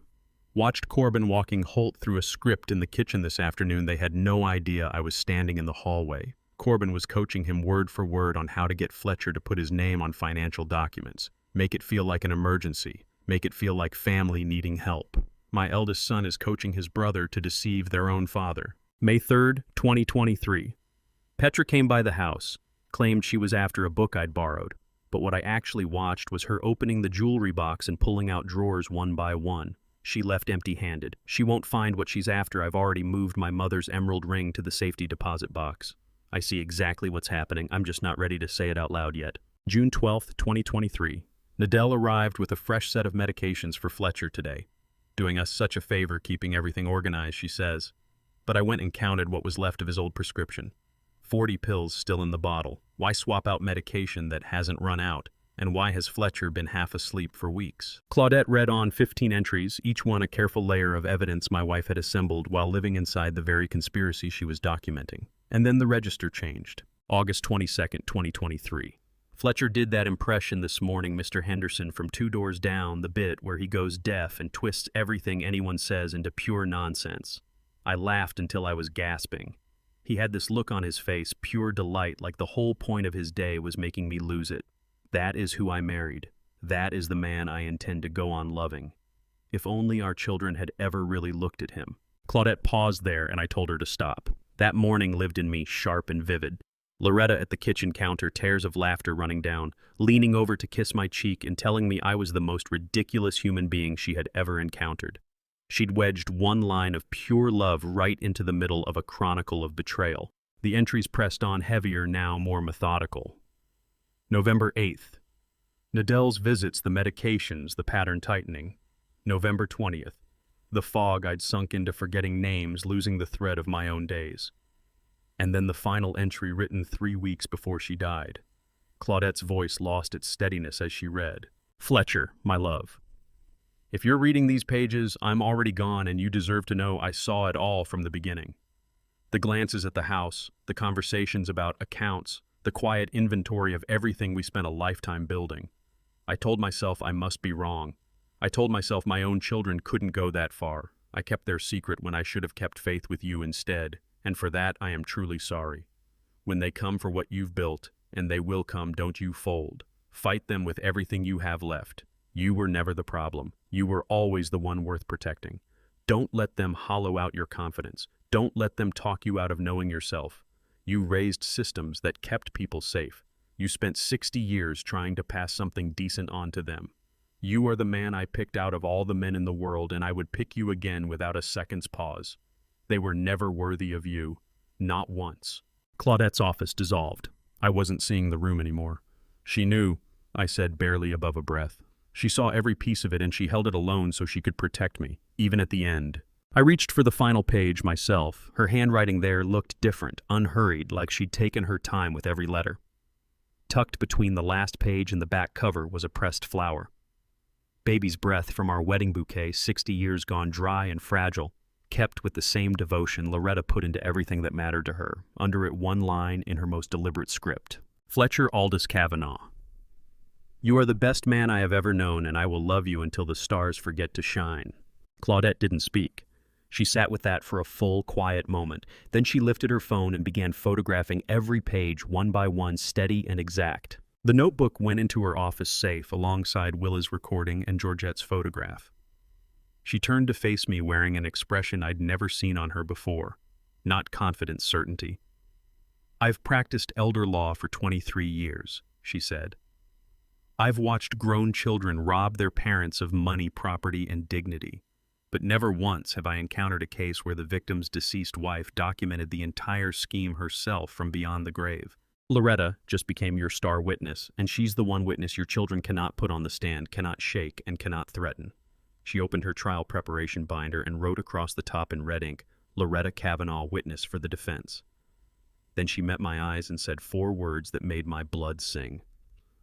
We're going to destroy them. The trial was 7 days away. It was 7s. January 12th arrived like a blade falling. I sat in Claudette's office watching Corbin's face fill the television screen, his expression carefully rehearsed into something approaching sorrow. The chyron beneath him read, Local businessman addresses elder abuse allegations. My father is unwell, Corbin said, voice measured and heavy.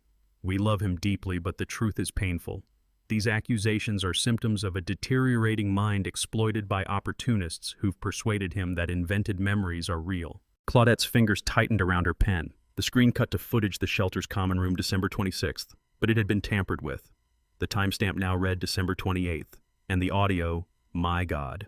They'd surgically removed every word Odella had spoken, leaving only mine, me gesturing, talking, my voice aimed at empty space at no one.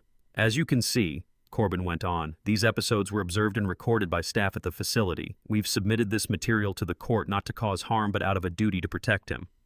Meridian Strategic PR, Claudette said quietly, eyes on her laptop. Top-tier crisis firm, this is not amateur hour. Then Nadell stepped into frame beside her brother, makeup perfect eyes shimmering with rehearsed tears. "We just want Dad safe," she whispered. "We want him to get the help he needs."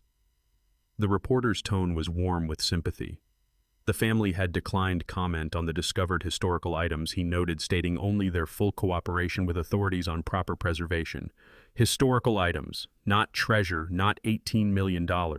Historical items. "They've reframed the whole story," I said. "It's about my competency now, not their theft." Claudette shut the laptop with a sharp crack, which means they're scared. Nobody spends this kind of money on PR unless they already sense they're losing. But seeing my own face on that screen, watching myself appear lost and confused, my words gutted of all context until they sounded like the wanderings of a man deep in dementia. Something fractured inside my chest. How many people watching would make up their minds on the spot? How many would see that footage and conclude the old treasure hunter had simply come apart? My phone buzzed. "Calhoun." I answered. "Turn it off," he said at once. "Whatever you're watching, cut it off. I've already forwarded the original footage to Claudette. The shelter's security system picks up audio from every angle. Odella's voice is on the raw recording. Their version is a fabrication." "Will the judge see the original?" "The judge will see everything." His voice was stone. "This is going to backfire on them so hard they'll wish they'd never hired those PR vultures." I thought of Loretta's notebook, all those pages of careful documentation naming exactly this brand of manipulation. She'd seen it. She'd understood long before I did that they would bend reality itself to take what they wanted.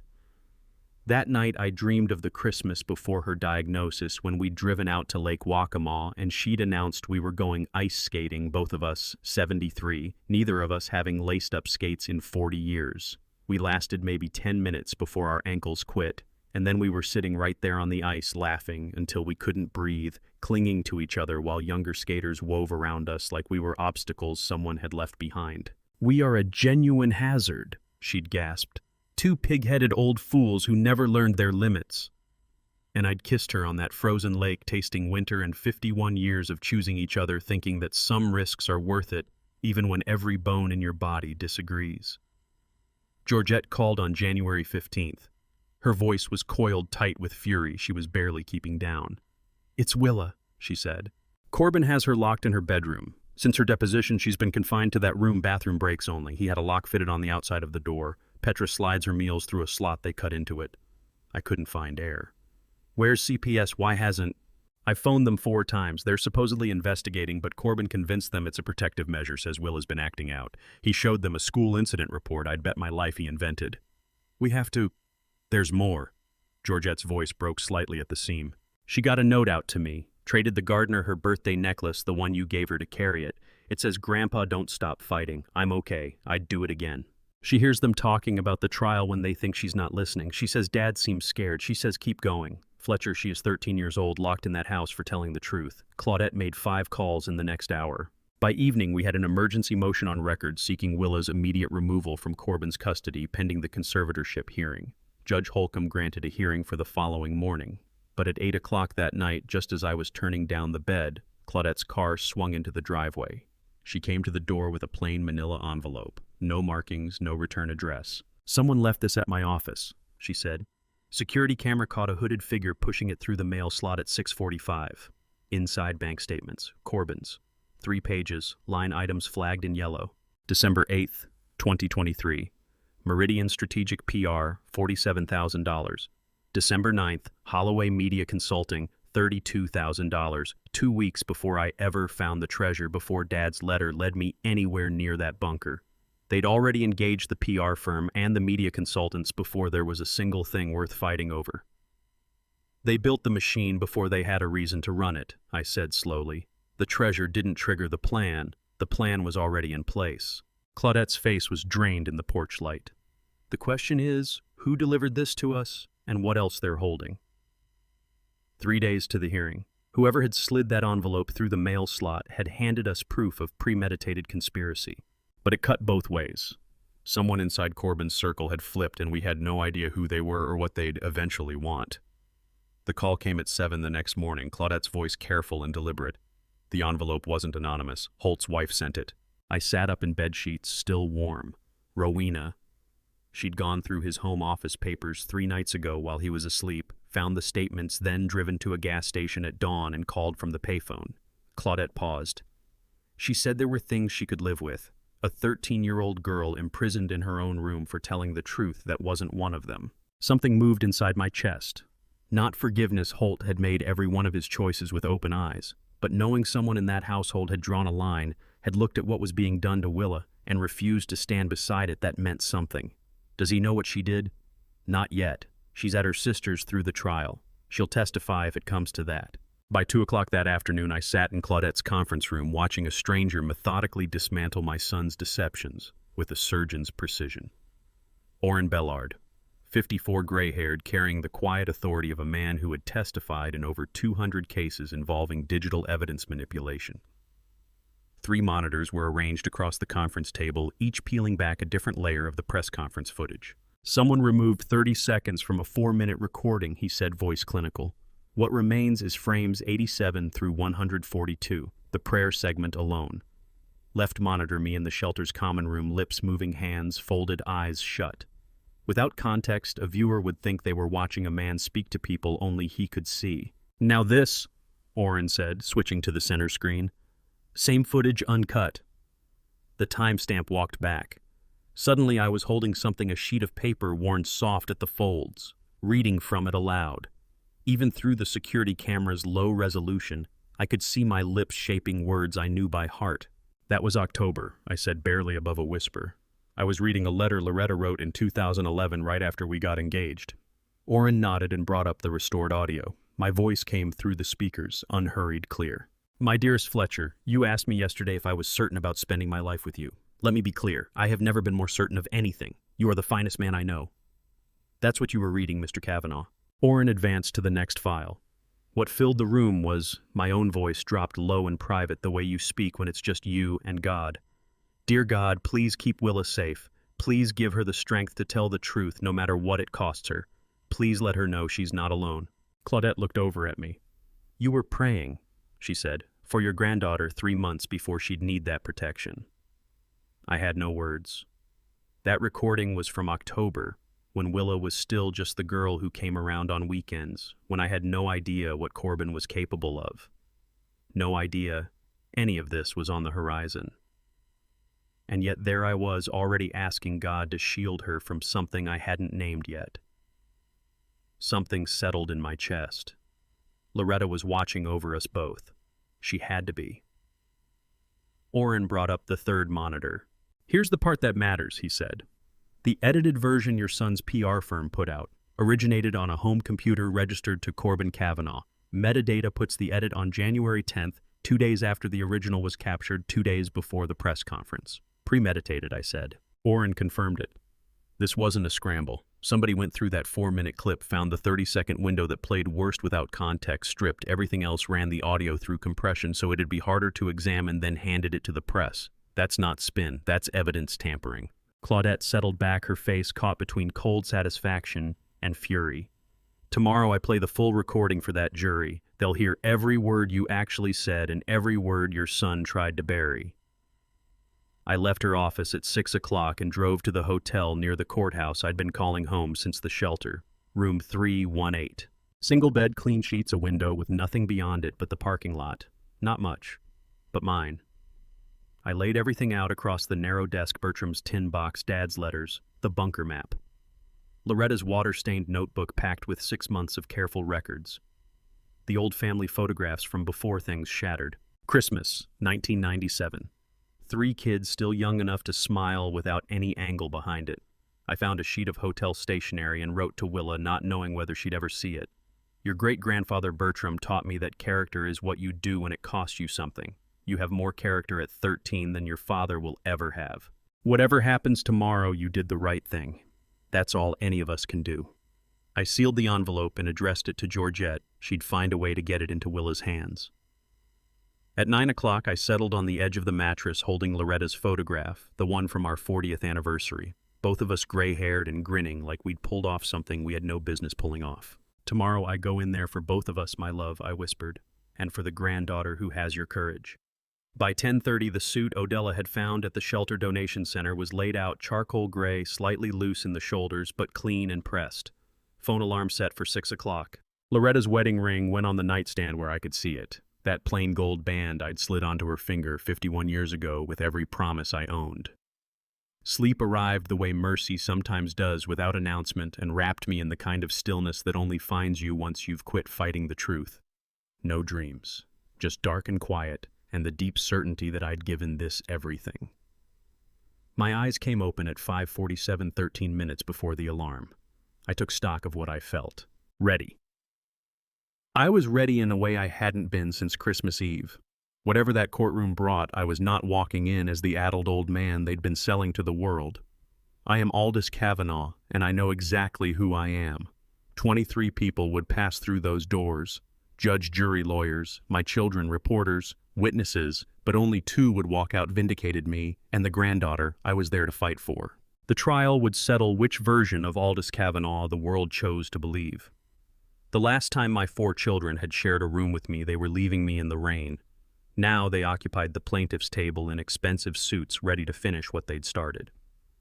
I entered courtroom 3B at 8:45 a.m., with Claudette at my side and Loretta's ring in my pocket. Every seat filled people standing along the back wall. Calhoun had held a place for me in the front row behind the defense table, his hand steady on my shoulder as I moved past. Corbin sat closest to the aisle, jaw clamped tight. Nadell was beside him, makeup perfect, hands folded. Holt looked diminished somehow, and Petra at the far end wore an expression I couldn't decipher. None of them let their eyes find me. Judge Greta Holcomb entered at 9 a.m. sharp. 62 years old, silver hair pinned back 30 years on the bench written into the lines of her face. She had a reputation for pointed questions and no patience for procedural maneuvering. Be seated. Conservatorship proceedings. Case number 2024-0843. Counsel opening statements. Alton Cresswell rose from the plaintiff's side, 58, silver-haired, wearing a suit worth more than my monthly pension. Corbin had retained him specifically for his record in contested guardianship matters. Your Honor, Cresswell began, smooth and unhurried. Aldous Kavanaugh is an ailing man being exploited by treasure hunters. His children want only to protect him. The evidence will demonstrate that Mr. Kavanaugh resided in a homeless shelter, displayed unmistakable signs of cognitive deterioration, and was manipulated by outsiders seeking access to historical artifacts valued at $18 million. His family simply wants him somewhere safe. I held myself perfectly still and let it wash past. Loretta had shown me that silence carries its own weight in a room. I searched every face in that gallery for the one that mattered. Willa should have been there. Georgette had confirmed CPS cleared her attendance despite Corbin's custody, but I saw only strangers. Then it became plain Corbin had engineered the timing of this hearing to keep his own daughter, the one family member willing to stand up for me, from ever walking through that door. Let them build their house of cards, Claudette murmured beside me. We'll burn it down with the truth. Judge Holcomb looked to Cresswell. Call your first witness. The petitioners called Nadell Kavanaugh. My daughter moved to the stand with the same assured bearing she'd had at her pharmacy school graduation 29 years ago. Hand on the Bible. Oath given. Miss Kavanaugh, Cresswell began, describe your relationship to the respondent. I'm his daughter, Nadell said evenly, and a licensed pharmacist with 17 years of clinical experience. In that capacity, I tracked his decline over months, missed medications, repeated questions, basic tasks he could no longer handle. We were afraid he'd seriously hurt himself. Cresswell placed a thick manila folder on the rail. Are these the records you compiled? Yes. 6 months of documentation showing progressive cognitive decline requiring guardian protection. I sat and watched my daughter give precise, composed testimony about a man I didn't recognize. Symptoms I'd never shown, events that hadn't occurred. People in the gallery were nodding. She was good. Every fabrication arrived without a tremor. Miss Kavanaugh, Cresswell continued, do you believe your father is presently capable of managing an estate worth $18 million? The pause landed exactly right. No. Her voice caught perfectly on cue. My father deserves safety, proper care, and people who love him, not strangers chasing reward money. Cresswell walked page after page of manufactured records into evidence. These prescription records confirm you personally filled your father's medications over those 6 months. Yes, I wanted to make sure he was actually taking them. The same 6 months she'd been drugging me. The same prescriptions she'd used to cloud my mind now repackaged as devotion. No further questions. Cresswell sat and half the room was looking at me with pity. Then Claudette rose, drew one sheet of paper from her briefcase, and delivered 5 words that emptied the color from Nadell's face. "Let's discuss those prescriptions, shall we?" Her first question was a scalpel. "Ms. Kavanaugh, you filled your father's prescriptions every week for 6 months. Did you ever consider whether that volume of sedatives might be doing him harm?" Nadell's composure slipped. "I followed the dosage instructions." "Did you?" Claudette produced a second document. "These pharmacy records show fills coming at twice the standard frequency. Why did your father require double the medication? He kept forgetting to take them." "You wanted to make sure," Claudette said quietly. "Or you wanted to make sure he appeared confused." "Your Honor, the defense calls Dr. Ingrid Veltri." Dr. Veltri took the stand with a medical file that was about to dismantle everything they'd built. "Dr. Veltri," Claudette said, "you examined the respondent on December 31st, 2023. What did you find?" "Mr. Kavanaugh's cognitive function is exceptional for his age," Dr. Veltri said clearly. "Neurologically sound. However, his blood work showed sedative levels high enough to impair any person consistent with sustained daily exposure over several months. Those drugs would produce exactly what was being described: disorientation, memory gaps, the appearance of dementia. Once he stopped receiving them, his clarity returned completely." The courtroom went silent. The revelation moved through the gallery like a wave. The devoted daughter hadn't been tending to her father. She'd been slowly poisoning him. "Your Honor," Claudette said, "these records document a deliberate drugging campaign, one engineered to manufacture the very incompetence this petition claims to prove." Judge Holcomb leaned forward, her face hardening. "Miss Kavanaugh, you may step down.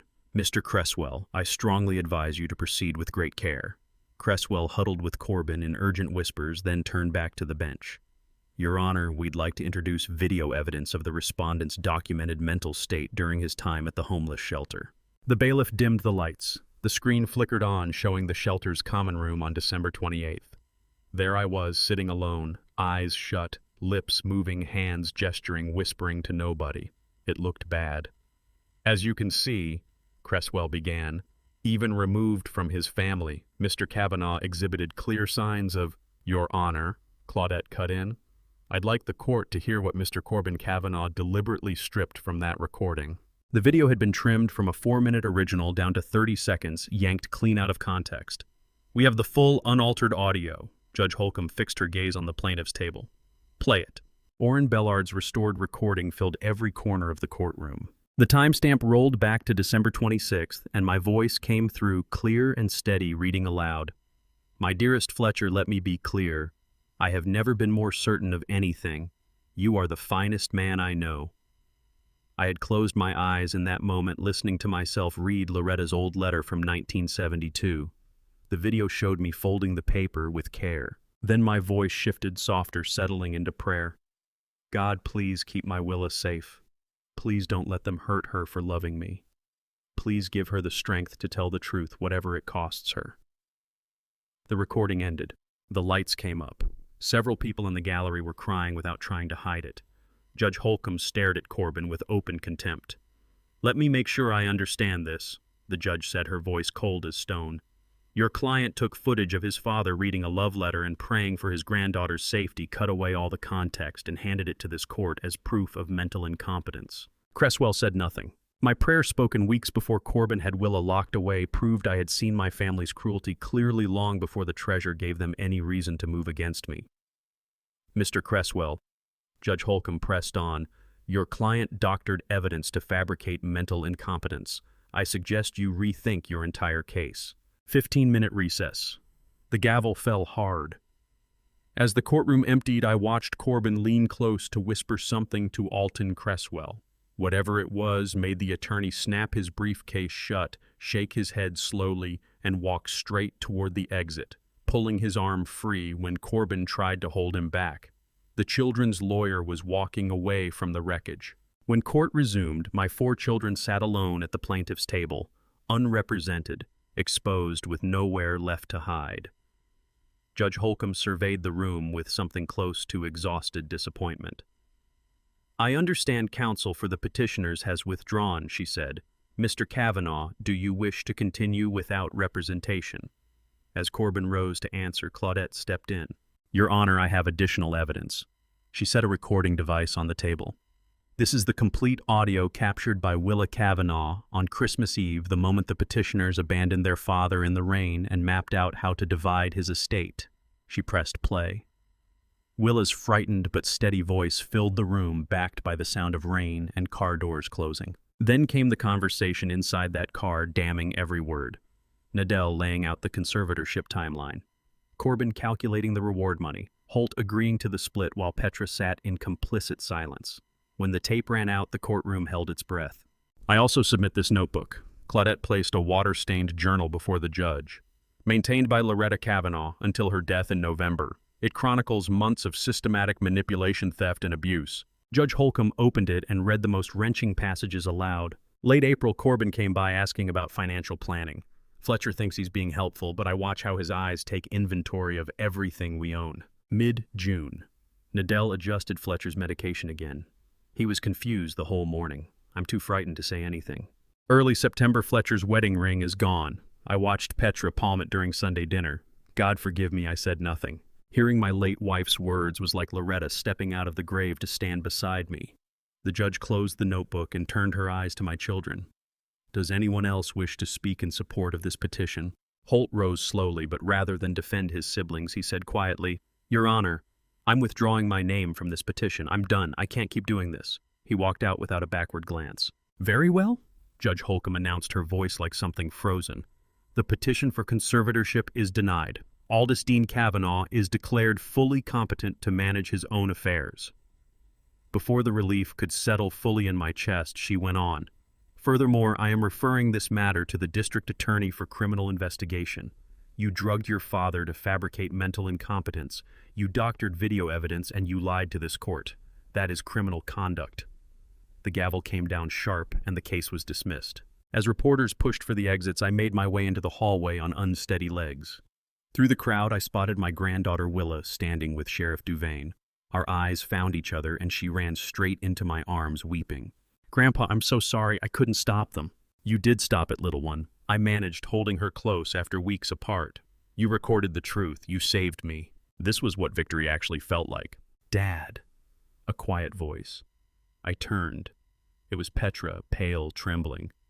I'm so sorry. I didn't know they were going to. Willa stepped sharply between us. You don't get to talk to him anymore, she said, firm and sure. You stood there while they did it. You don't get to apologize now. Petra looked past Willa to me, her eyes asking for something I wasn't going to give. I stayed silent. She turned and walked away. As strangers applauded and cameras flashed around us, I held my granddaughter tight.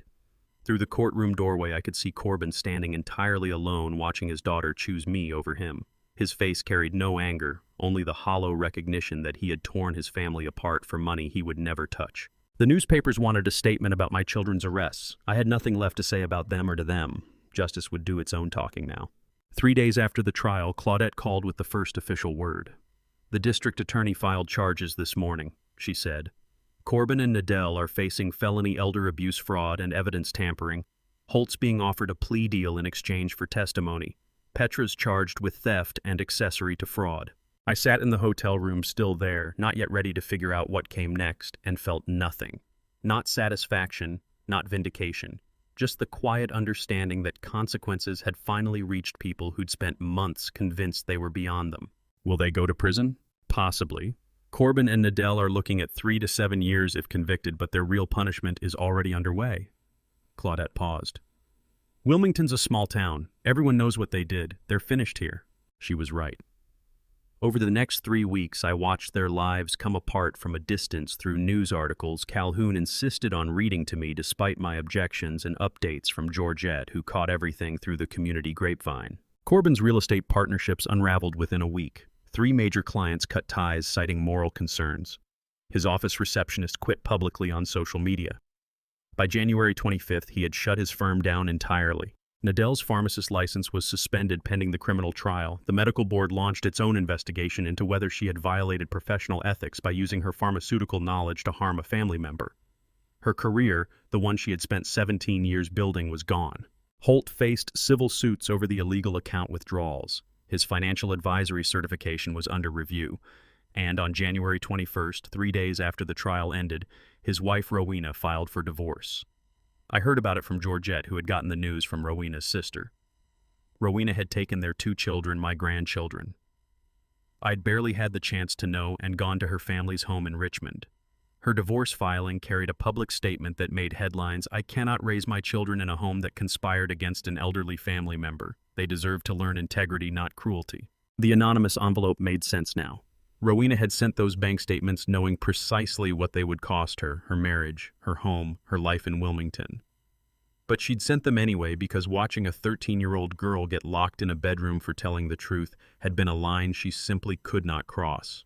Petra returned Loretta's wedding ring through Claudette's office. No note, no apology. Just the ring in its original box, slightly tarnished from where she'd worn it as though it had always been hers. Watching my children face what they'd brought on themselves felt like watching a house fall in slow motion, inevitable, irreversible, and entirely of their own making. I stopped following the news about them after the first week. Truth does its work without an audience, and I had far more important things to begin rebuilding. On January 26th, Claudette called with a different kind of news. "Corbin is selling the family home, legal fees, potential restitution. The realtor just listed it." I held the phone in silence for a long moment, thinking about that house on Chestnut Street where Loretta and I had raised 3 children, marked 51 anniversaries, built 60 years of a life together. "Make an offer," I said. "Market price, not revenge. Just buying back what had been taken from us." 2 days later, I stood at the front door with Willa beside me and a set of keys in my hand. "Your great-grandmother chose the paint for this door," I said, dragging my fingers across the yellow surface. "She said yellow meant welcome home." Willa squeezed my hand. "Are you ready?" I turned the key. The smell reached me first. Oak floors and winter light, and something that was purely unmistakably Loretta. Vanilla candles, maybe? Or the lavender sachets she used to tuck into every closet. The afternoon sun came through the windows at the same angle it had for 6 decades, spreading across the hardwood in the same familiar pools. "It still smells like her," Willa breathed.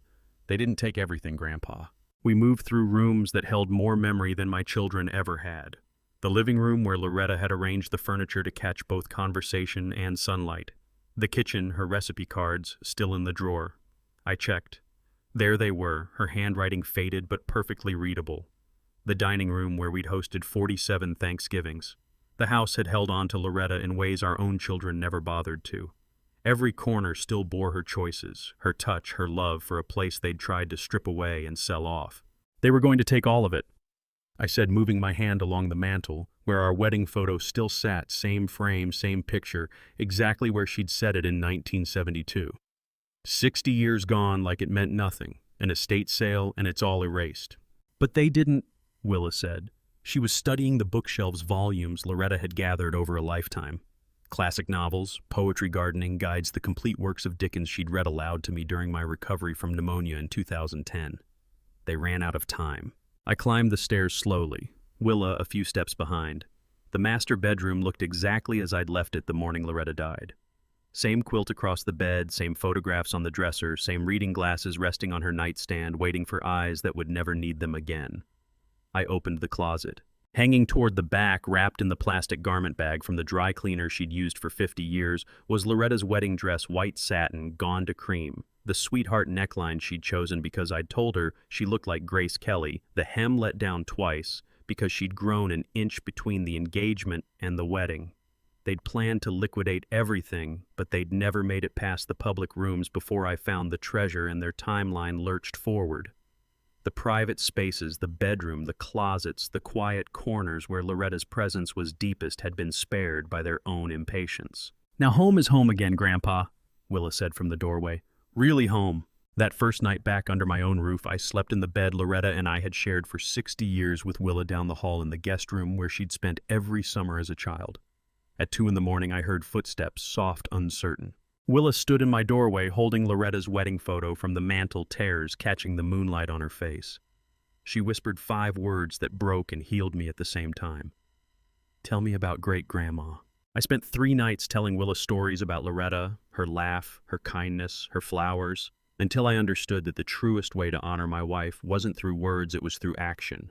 On January 29th, I sat in Claudette's office with Odella beside me, working through numbers that still felt somehow unreal. The federal government had moved through the reward paperwork faster than anyone anticipated. The Cold War treasure had been authenticated, cataloged, and transferred to the Smithsonian. The money was no longer theoretical. It was actual funds demanding actual decisions. 18 million, Claudette said, her voice measured. After taxes and legal fees, you're looking at approximately 11.3 million. That's generational wealth, enough to secure Willa's future, your own comfort. I want to establish a fund, I said, cutting in. For people like me, elderly victims of family exploitation and abandonment. Free legal representation, advocacy, emergency housing support. Odella leaned forward. The Loretta Kavanaugh Shelter Fund, I went on, named for someone who understood that family is about protection, not possession. 10 million to establish it. 1 million for Willa's education and future. The remainder for keeping the house and covering basic living. Claudette was quiet for a beat. You're giving away almost everything. I'm giving it purpose, I turned to Odella.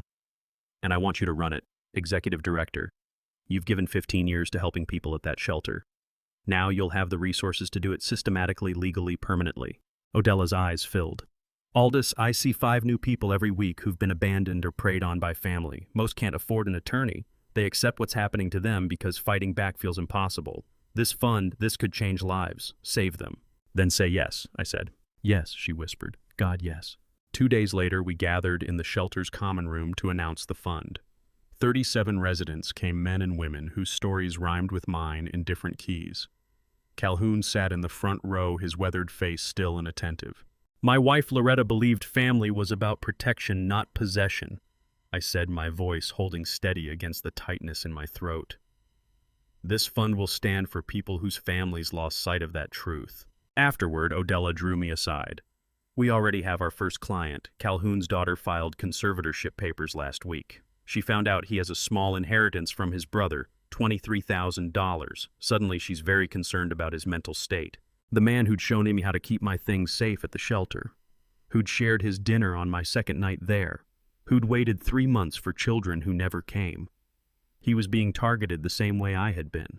Get him representation, I said. Today, whatever it costs. Calhoun looked at me from across the room, and I saw something in his eyes, not quite gratitude, but the quiet recognition that someone had remembered him, that he was worth defending. Loretta, wherever you are, this is how I keep my promise to you. Turning what we suffered into someone else's salvation. I signed the founding documents that afternoon in Claudette's office, my hands steady on papers that would outlast me. The Loretta Kavanaugh Shelter Fund moved from intention to reality, legal entity-funded trust, operational framework. Loretta would be proud of you, Claudette said as I dated the final signature. She'd say I should have thought of it sooner, I replied. That was her way, always focused on what could still be done, not what couldn't. The following morning, Claudette arrived at the house with a different set of papers. It's official, she said, holding out the court order. Willa is legally in your custody. Given her parents' ongoing criminal investigation and the documented abuse, the judge didn't hesitate. She's yours. Willa had been with me since the trial, but this made it permanent. Not a temporary arrangement, full legal custody, my granddaughter, my responsibility, my family. The evening before, I'd prepared her bedroom, the same room she'd used on summer visits when Loretta was alive. Same white dresser, same window seat looking out over the garden, same patchwork quilt Loretta had sewn when Willa was born, and on the dresser a vase of yellow roses. Willa came home from school that afternoon to find her belongings, the few things recovered from Corbin's house, arranged carefully in the room. She stopped in the doorway, her backpack slipping from her shoulder. Great-grandma used to put flowers here, didn't she? Her voice was soft, reaching back. You told me she put them everywhere. Fresh flowers in every room every week, I said. Yellow roses in your room. She said they meant friendship and new beginnings. She started that tradition the very first summer you visited when you were 3 years old. Willa stepped to the dresser and touched the petals gently. Then I'll keep flowers here always so she knows someone still remembers. So she knows her family didn't all forget what love looks like. Watching Willa arrange those flowers the way Loretta had shown her years before, I knew with certainty that love doesn't end. It simply finds new hands to carry it forward. Where did you get the roses? Willa asked. Georgette's garden. Mrs. Dunbar, she has yellow roses. Your great-grandmother planted them there 40 years ago, I said. When Georgette and her husband first moved into the neighborhood, Loretta took cuttings from our garden and went over to help her plant them. Said neighbors ought to share beauty, not just borrow sugar. Willa smiled, the first real smile I'd seen from her in weeks. So these are great-grandma's roses, the actual ones she grew. Her legacy, I said, still blooming. That evening, Willa found me in the kitchen, making dinner pasta with the sauce Loretta used to let simmer for hours, filling the house with garlic and basil and memory. "Grandpa," she said quietly, "can I ask you something, always?" "I want to change my name legally," she drew a breath, "to Kavanaugh Ellard, taking great-grandma's maiden name as a double barrel, so people know I came from her line, not just Dad's, so when people say my name, they'll be saying hers too." I told her yes before she'd even finished asking. The final step was deciding what to do about the children who had destroyed themselves trying to destroy me. The envelope sat on my kitchen table for 20 minutes before I could bring myself to touch it. My eldest son's handwriting, after everything, it felt like pressing a finger against a scar that hadn't fully closed. The morning mail had come while I was making breakfast for Willa. Scrambled eggs the way Loretta used to fix them, sharp cheddar and black pepper. I'd gone through the usual bills and advertisements and then stopped cold at a plain white envelope postmarked Greensboro, North Carolina. No return address. Just Corbin's handwriting spelling out my name and address in the careful block letters he'd learned back in elementary school. Willa had already gone backpack over one shoulder, yellow roses from her bedroom in the other hand, headed to school to put them by her locker. The house felt too quiet without her. I sat down, picked up the envelope, put it back down, made coffee, came back. Finally at 8:15 I opened it. 3 sentences. Short enough to feel inadequate, honest enough to feel strange. "Dad, I know I can't apologize enough for what I did to you. I also know you won't forgive me and I don't blame you. But I want you to know that Willa is okay with you. That's the only thing I did right." No excuses, no explanations, no reaching for reconciliation or absolution, just acknowledgement of what had happened and a quiet acceptance that certain things couldn't be put back together. I read it 3 times, probing for manipulation or some hidden angle, and found only exhaustion and defeat. Was that better or worse than a false apology? I still couldn't say. At the bottom, a postscript in smaller letters. I pleaded guilty to reduce charges. Probation instead of prison in exchange for full restitution. Working construction now in Greensboro, paying back what I stole one paycheck at a time. Construction, the same trade I'd given 50 years of my life to.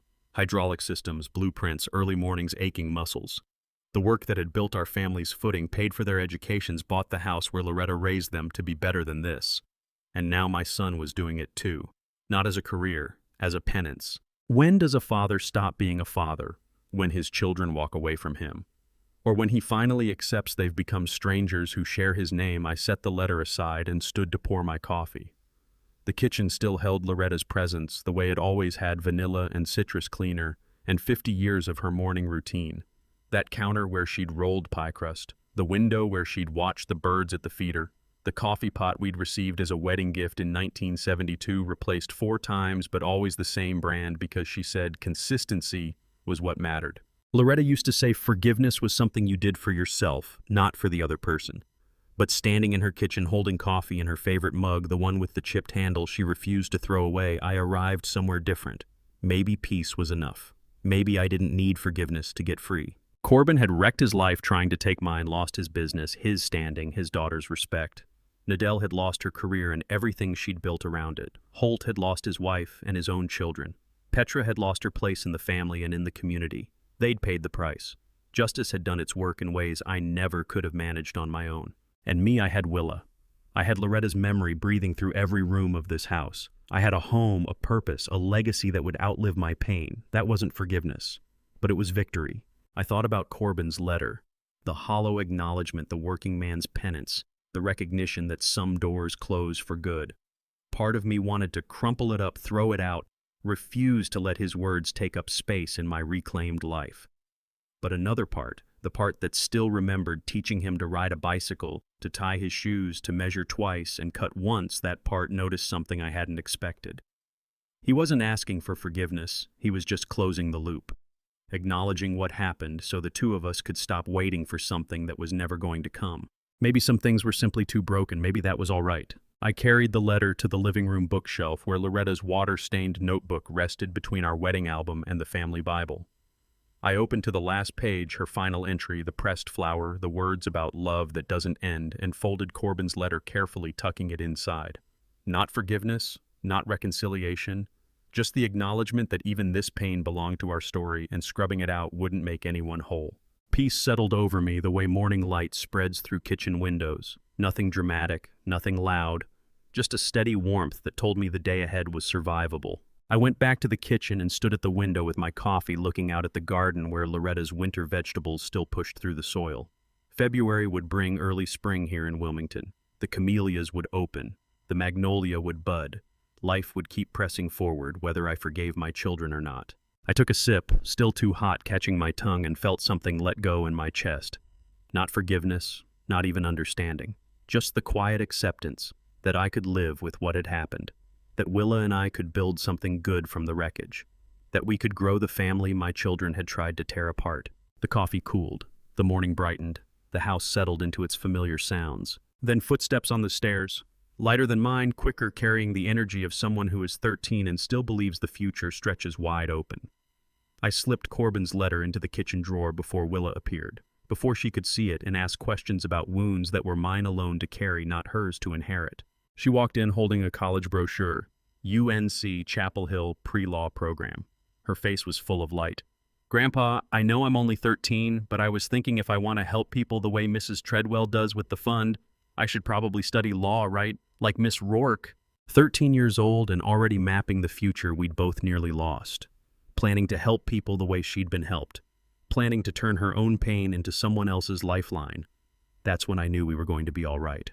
I finished my coffee at the kitchen window, making peace with peace itself, ready to live the life Loretta had always wanted for both of us. The morning I taught Willa to read my father's secret symbols was the morning I finally understood what legacy actually means. Not what you leave behind, who carries it forward. 3 weeks had passed since Corbin's letter. 3 weeks of small routines settling into something that felt like normalcy. Breakfast together, homework at the kitchen table, fresh flowers in every room, stories about Loretta before bed. 3 weeks of learning how to be a family properly this time. We sat on the front porch in the late January sun, Bertram's steel box open between us. Willa had asked to see the treasure map again, curious about the symbols she'd heard me mention to Claudette. "What does this curved line mean?" she asked, pointing to a marking near the river. "It's different from the water notation." "That's a hydraulic pressure indicator," I said, feeling the old engineering knowledge rise up like muscle memory. My father invented those symbols so that only someone who understood water systems could read the map. He was protecting his secret even in code. Willa pulled out a notebook and started copying the symbols carefully, her handwriting neat and deliberate. Loretta's influence in every stroke, all those summers spent teaching her penmanship. "And this one," she pointed to a small star beside the marking for the crooked oak. I leaned closer. It was tiny, nearly lost in the faded ink. I'd looked at it dozens of times without understanding. It had never fit the hydraulic framework. Then it clicked. "Faith," I whispered. "What?" "That's not a hydraulic symbol. It's something my father used in his personal notes." I touched the tiny star with one fingertip. He marked this spot with coordinates and trust. He was telling me he had faith I'd find it. Willa looked at me with those eyes that were too old for a 13-year-old knowing quiet. "So great-great-grandpa Bertram knew exactly who would find this. He knew it would be you." "He knew," I agreed, "and he believed I'd deserve it when I did." We spent another hour going through the symbols together. Pressure valves, flow rates, depth measurements, all the language of my father's trade and mine.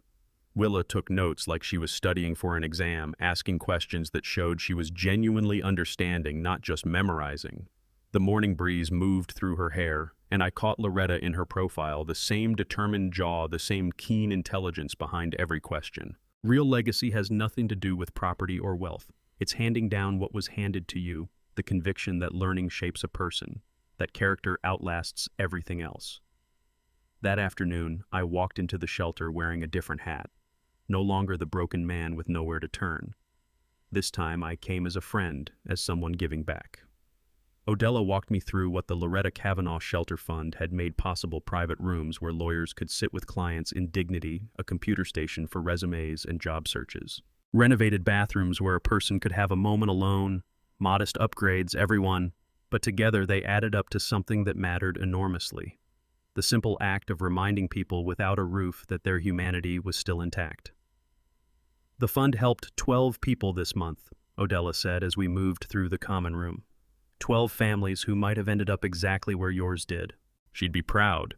I caught myself. "Aldous she is," I said, and meant it. Across the room, I spotted Calhoun bent over a board walking a younger man through the game, maybe 30, worn thin by a story I'd never know unless he chose to tell it. Calhoun had found a small efficiency apartment 2 weeks back, yet here he still was 3 days a week, giving his time freely. He looked up that road-mapped face, the kind that's absorbed every hard blow life throws, and kept going. "So you came back," he said, "checking on things I'd wager, and looking to lose at chess."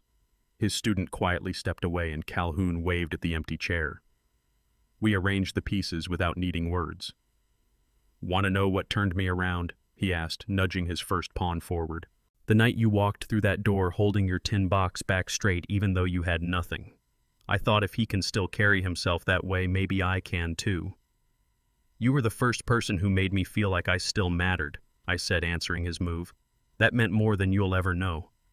Here sat Calhoun, my chess opponent, the same man who had once told me my children weren't coming back. And now we were both living proof that strangers can become family when blood fails. We played a full hour. He won. I didn't mind. Later that evening, I settled into my study, Bertram's letter open before me. I'd returned to those pages dozens of times the night the treasure surfaced, the morning after Loretta's funeral, the day before the trial, but always through tears or rage or desperation. Tonight, with a clear and undrugged mind, I read every word. The opening paragraphs I knew cold. The Cold War, secrets, the hidden engineering, the bunker lock instructions, all familiar ground. But the final paragraph, the one I'd never been steady enough to truly absorb, hit me like a bolt. "And if you are reading this letter alone, my father had set down in his careful engineer's hand, without your wife, without your children beside you, then know this. I have thought of that, and I still choose to believe in you." My breath stopped. Because the most deserving person is often the one who stands alone. Then, not because they chose solitude, but because they refuse to compromise their character for company. Fletcher, if you stand alone when you read this, it means you stood for something when everyone else sat down. That makes you exactly the son I raised. The handwriting blurred through tears as I finally grasped it. Bertram had buried this treasure, knowing I might lose everything quietly, constructing a salvation he prayed I'd never need but built all the same. He'd laid out the entire trail, knowing Aldous might reach the end of it utterly alone. The legacy was never purely about money.